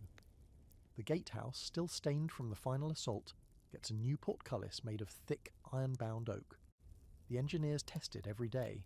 Drop it, raise it, drop it again, until it doesn't even shudder when it slams down. The murder holes above are widened slightly, allowing for heavier objects to be tossed. One guard volunteers to test it using a melon. The melon doesn't survive. Neither does the guard's dignity when the fruit explodes prematurely and coats him in pulp. You're reassigned to the inner wall next. There, an older knight leads a small group of defenders in a workshop on emergency fallback tactics. You think it's going to be a lecture. It's not. It's a series of full-contact drills with dull swords, overturned tables, and lots of yelling. You end up bruised, winded, and a little humiliated, but also, strangely, grateful. The knight has a point. The outer defences are only part of the story. True defence is layered, depth over height. If the enemy gets past the first wall, you need to make sure the second wall is worse, and the third, utter hell. Castles that survived the longest weren't always the tallest or the thickest. They were the smartest. Designed like traps, not just shelters, so the layout changes. Corridors are narrowed, corners are sharpened, new gates are added between sections. Secret passages, once sealed to prevent sabotage, are reopened and rerouted with more reliable locks and signals. You're taught new whistle codes. 2 short blasts for retreat, 1 long for breach. A strange bird call for, we don't know what it is, but it's probably bad. The guard rotations change again. Now it's 4-hour shifts, overlapping with surprise inspections. The captain has adopted a permanent scowl and a clipboard. No one escapes his rounds. Even the cook's ladle gets a suspicious glance. What's more impressive than the upgrades themselves is the mindset. Before, you defended out of necessity. Now you're preparing with intent. It's different. Better. Maybe even hopeful. You sit with the engineer one evening, watching the sun dip behind the hills while she sketches plans for a new drawbridge mechanism. Why not just build a stronger gate, you ask? She shrugs. A gate can be broken, but a bridge can be dropped. It sticks with you. Defense isn't about strength. It's about options. Flexibility. Knowing when to hold the line and when to make the enemy fall into a muddy pit full of sharp sticks. You wander the yard later and find another team working on the well. They've reinforced the shaft with stone and added a second pulley in case one fails. The water has been tested. Clean, finally. Someone lights a candle and sets it at the base of the well in thanks. The candle's still there the next day, untouched. A small miracle. The chapel too has changed. Now that the sick are gone, some recovered, some buried, the space is reclaimed. Not just for prayer, but as a quiet command centre. Maps hang from the walls. Reports are logged. Scouts check in twice daily. The priest doesn't mind. He says faith is action now. You pass the barracks one evening and hear laughter. Real laughter. Someone's retelling the story of the goat that knocked over a ladder during the siege. Hero of the castle, someone says. We should give it a medal. You look around and see soldiers smiling, laughing, eating porridge that doesn't look like regret. It's not quite peace, but it's not war either. There's an old argument among scholars about concentric castles, fortresses designed with multiple walls, one inside the other, each higher and deadlier than the last. Some say they were overkill, others say they were perfection, the culmination of centuries of siege learning boiled down into brutal, beautiful geometry. You've seen one now, not just the layout, but the people. How you become a series of defences, one inside the other. Body, will, mind. The castle still stands, and it's learning. Every wall rebuilt isn't just stone, it's memory. Every trap added is a scar turned into a weapon. Every laugh over burnt stew is a quiet rebellion against fear. You close your eyes that night with the sound of hammers still in the air, rhythmic, strong, and behind it the heartbeat of a place that has chosen not just to survive, but to be ready. The first time you hear the whisper, it's from a stable boy who swears on his last tooth that he saw a pale woman in white standing on the wall at dawn, her feet not touching the stone, her eyes empty like the sky before a storm. You smile, of course, nod, pretend like you're interested, but you brush it off as trauma and too little sleep. He's a child, after all, and it's been a brutal few weeks, until you hear it again, and then again. Different people, same woman, same wall, always dawn. By the time the seventh person brings her up, this time a hard-faced archer who's survived 3 sieges and doesn't believe in much of anything, you stop laughing, and you stop asking questions, because the truth is this place has changed. And not just structurally, you can feel it in the stones. The castle defends itself, yes, that much you've lived through, but some say it still defends itself, even now after the siege has passed. Long after the blood's been scrubbed from the floors and the bones buried deep. They say some of the dead didn't really leave. It begins with sounds, footsteps when no one's there, the rattle of chains in towers long emptied, doors that close when the wind's not blowing, or open when no one's near. The mason's apprentice drops a hammer from the parapet one evening and swears he heard someone laugh as it fell. You tell him it was probably a bird. You don't believe yourself. Later that week, 2 guards on the night watch report seeing torchlight bobbing along the outer wall, but the patrol was accounted for. The guards climb down to investigate and find nothing. No footprints, no lingering scent of oil, just that same cold patch of air that seems to move of its own accord, like the wind's thinking about something.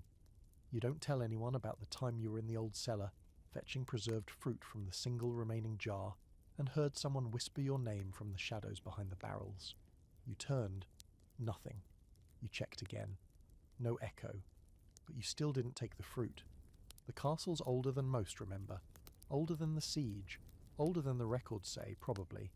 Layers have been built over layers, stone on stone, hall over hall, like rings of a tree, and sometimes, at night, you swear the place groans, not just from settling, but from remembering.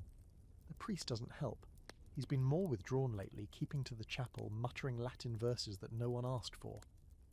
When questioned about the woman on the wall, he says, "Some places are touched, not cursed, not blessed, just aware that doesn't make you feel better." One of the scholars, newly arrived with the reinforcements, claims he found an old ledger deep in the archives, dusty, half-burned, barely readable, but it tells of a similar siege, hundreds of years ago. Same castle, same spot, similar layout. A winter siege, this one, ended in famine. The defenders lit the last of their torches, then opened the gates and vanished into the snow. No bodies were found, only silence. After reading that, you start noticing things.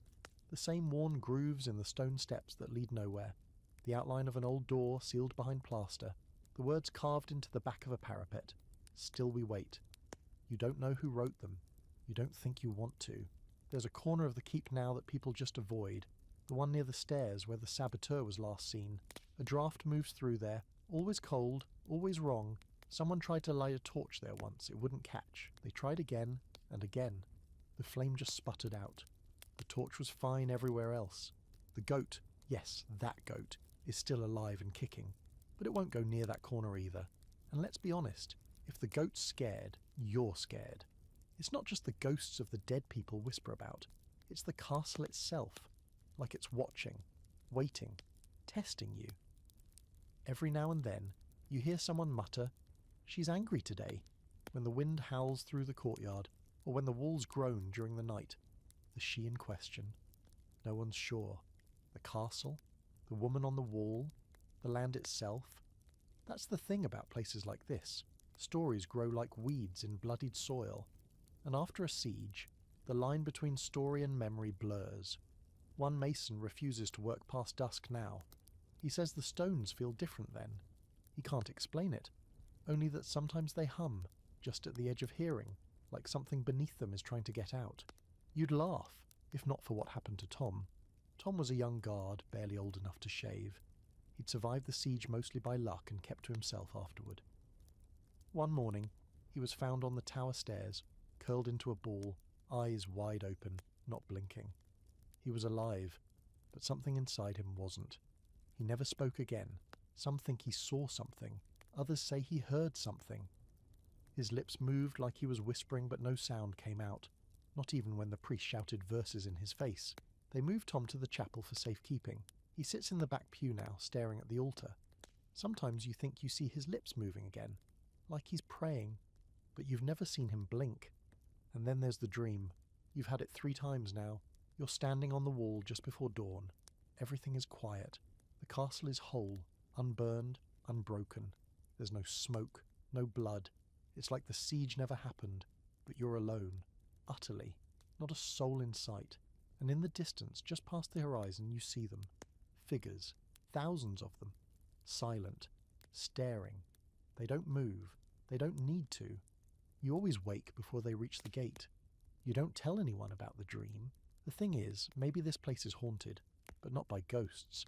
Maybe it's haunted by memory, by the weight of every footstep, every drop of blood, every whispered betrayal, and last breath screamed into the wind. Maybe castles like this hold on to what we leave behind, not to punish us, but to warn us. And you stay. Because now, when you patrol the wall, when you hear those footsteps that shouldn't be there, when you see the woman in white at dawn, you don't feel afraid. You feel watched, but not unwelcome. The castle knows you. You helped it survive. And now, you wonder if it's helping you. By now, the castle has gone quiet again. Not the silence of despair like during the siege, not the hush of aftermath, where every sound felt like a reminder of what was lost. This is something softer, deeper, a stillness that doesn't press down, it settles, like dust on old stone, like breath exhaled after holding it too long. Whatever was going to happen has happened, and now you live in the after. You begin your days the same way, up with the sun, boots laced by habit, armour loosened to keep your healing wound from pulling. The wall patrol feels less urgent now, but you still walk it, partly to keep the rhythm alive, partly because the view has become strangely comforting. It's autumn now. The leaves have turned, the air is sharp, and the trees beyond the castle wear rust and gold like old kings in their twilight. You watch them sway, and for the first time in months the movement doesn't make your body tense. People are returning to themselves piece by piece. The blacksmith reforges broken weapons and on slow afternoons crafts tiny iron animals for the children. One of the goats head-butted a squire last week and was rewarded with a garland of turnips, which she now wears like a crown. You laugh when you see it. A real, surprised laugh. The kind that shakes dust off your lungs and makes the corners of your eyes sting a little. The castle's bruises are fading too. The tower still bears scorch marks. The walls are rough with new mortar, like hastily stitched wounds. But there's strength in it now. Intent. You run your hand along the new stone, feeling its warmth in the morning sun, and think, we made this better. Even after everything, we made it better. One afternoon you find yourself on the same wall where you first saw the siege begin. You remember the line of enemies in the distance, the fluttering banners, the crawling dread in your chest, and now all you see is grass, birds. The path they came from is gone, grown over, like the land itself decided to forget. But you haven't. None of you have. And yet, no one talks about the siege much anymore, not directly. You'll hear pieces, little stories at supper. Someone jokes about the time they slipped on blood during the tower breach. Another remembers a botched arrow shot that somehow hit the enemy cook. The cook survived, and then joined your side. But no one speaks of the worst day, the final push, the flames, the fear, the almost collapse. It's not denial, it's reverence. Like everyone knows the weight of it is too much for daily conversation, so you carry it quietly, like a scar beneath your tunic. You don't have to show it. Everyone already knows it's there. The saboteur was never found. The trail went cold long ago. Every now and then, a guard will mention something odd. A misplaced key, a footprint where there shouldn't be one, but nothing solid. You've all moved past the anger. What remains is something more like wariness. The lesson stuck. Trust is a privilege, earned, not assumed. but that doesn't mean you've turned against each other. If anything, you're closer, more honest. You've all seen what breaks and what holds, and you've chosen to keep holding. Your role has shifted. You're no longer just a guard. You've become something in between. Protector, builder, historian. You help with planning new defences, walk newcomers through the rebuilt tower, explain what used to be here and what it cost to change it. You tell them about the ghost stories too, but only after dark. It's tradition now. People laugh, but no one sleeps near the old cellar anymore. The woman on the wall hasn't been seen for days. Maybe she's resting. Maybe she only appears when the castle is in danger. Or maybe, just maybe, she was never a ghost, just a reflection of grief, of defiance, of the castle's need to be witnessed. You think about her often, especially during dawn patrol. Sometimes you pause and whisper good morning to the empty rampart, just in case. The dreams have changed too. No more armies on the horizon, no more silent watchers. Now you dream of the walls from above, like you're flying, or maybe falling upward. You see the shapes of the corridors, the lines of defence, the geometry of war turned into something almost elegant. And in every dream, there's light. Not fire, sunlight, morning. One evening you visit the chapel just to sit. It's quiet except for the soft shuffle of the priest sweeping the floor. He nods at you but doesn't speak. You take a seat in the back pew, close your eyes, and breathe. The wood creaks beneath you. The stone hums with distant warmth. It's strange how even places touched by death can still feel sacred. You think of all the castles out there still standing, and all the ones that didn't. You think of the people who built this one, and those who rebuilt it. You wonder how many times a place has to fall before it becomes something unbreakable. When you leave the chapel, the sky's streaked with colour, lavender and gold. A light wind moves through the courtyard, carrying the scent of cut hay and baked bread.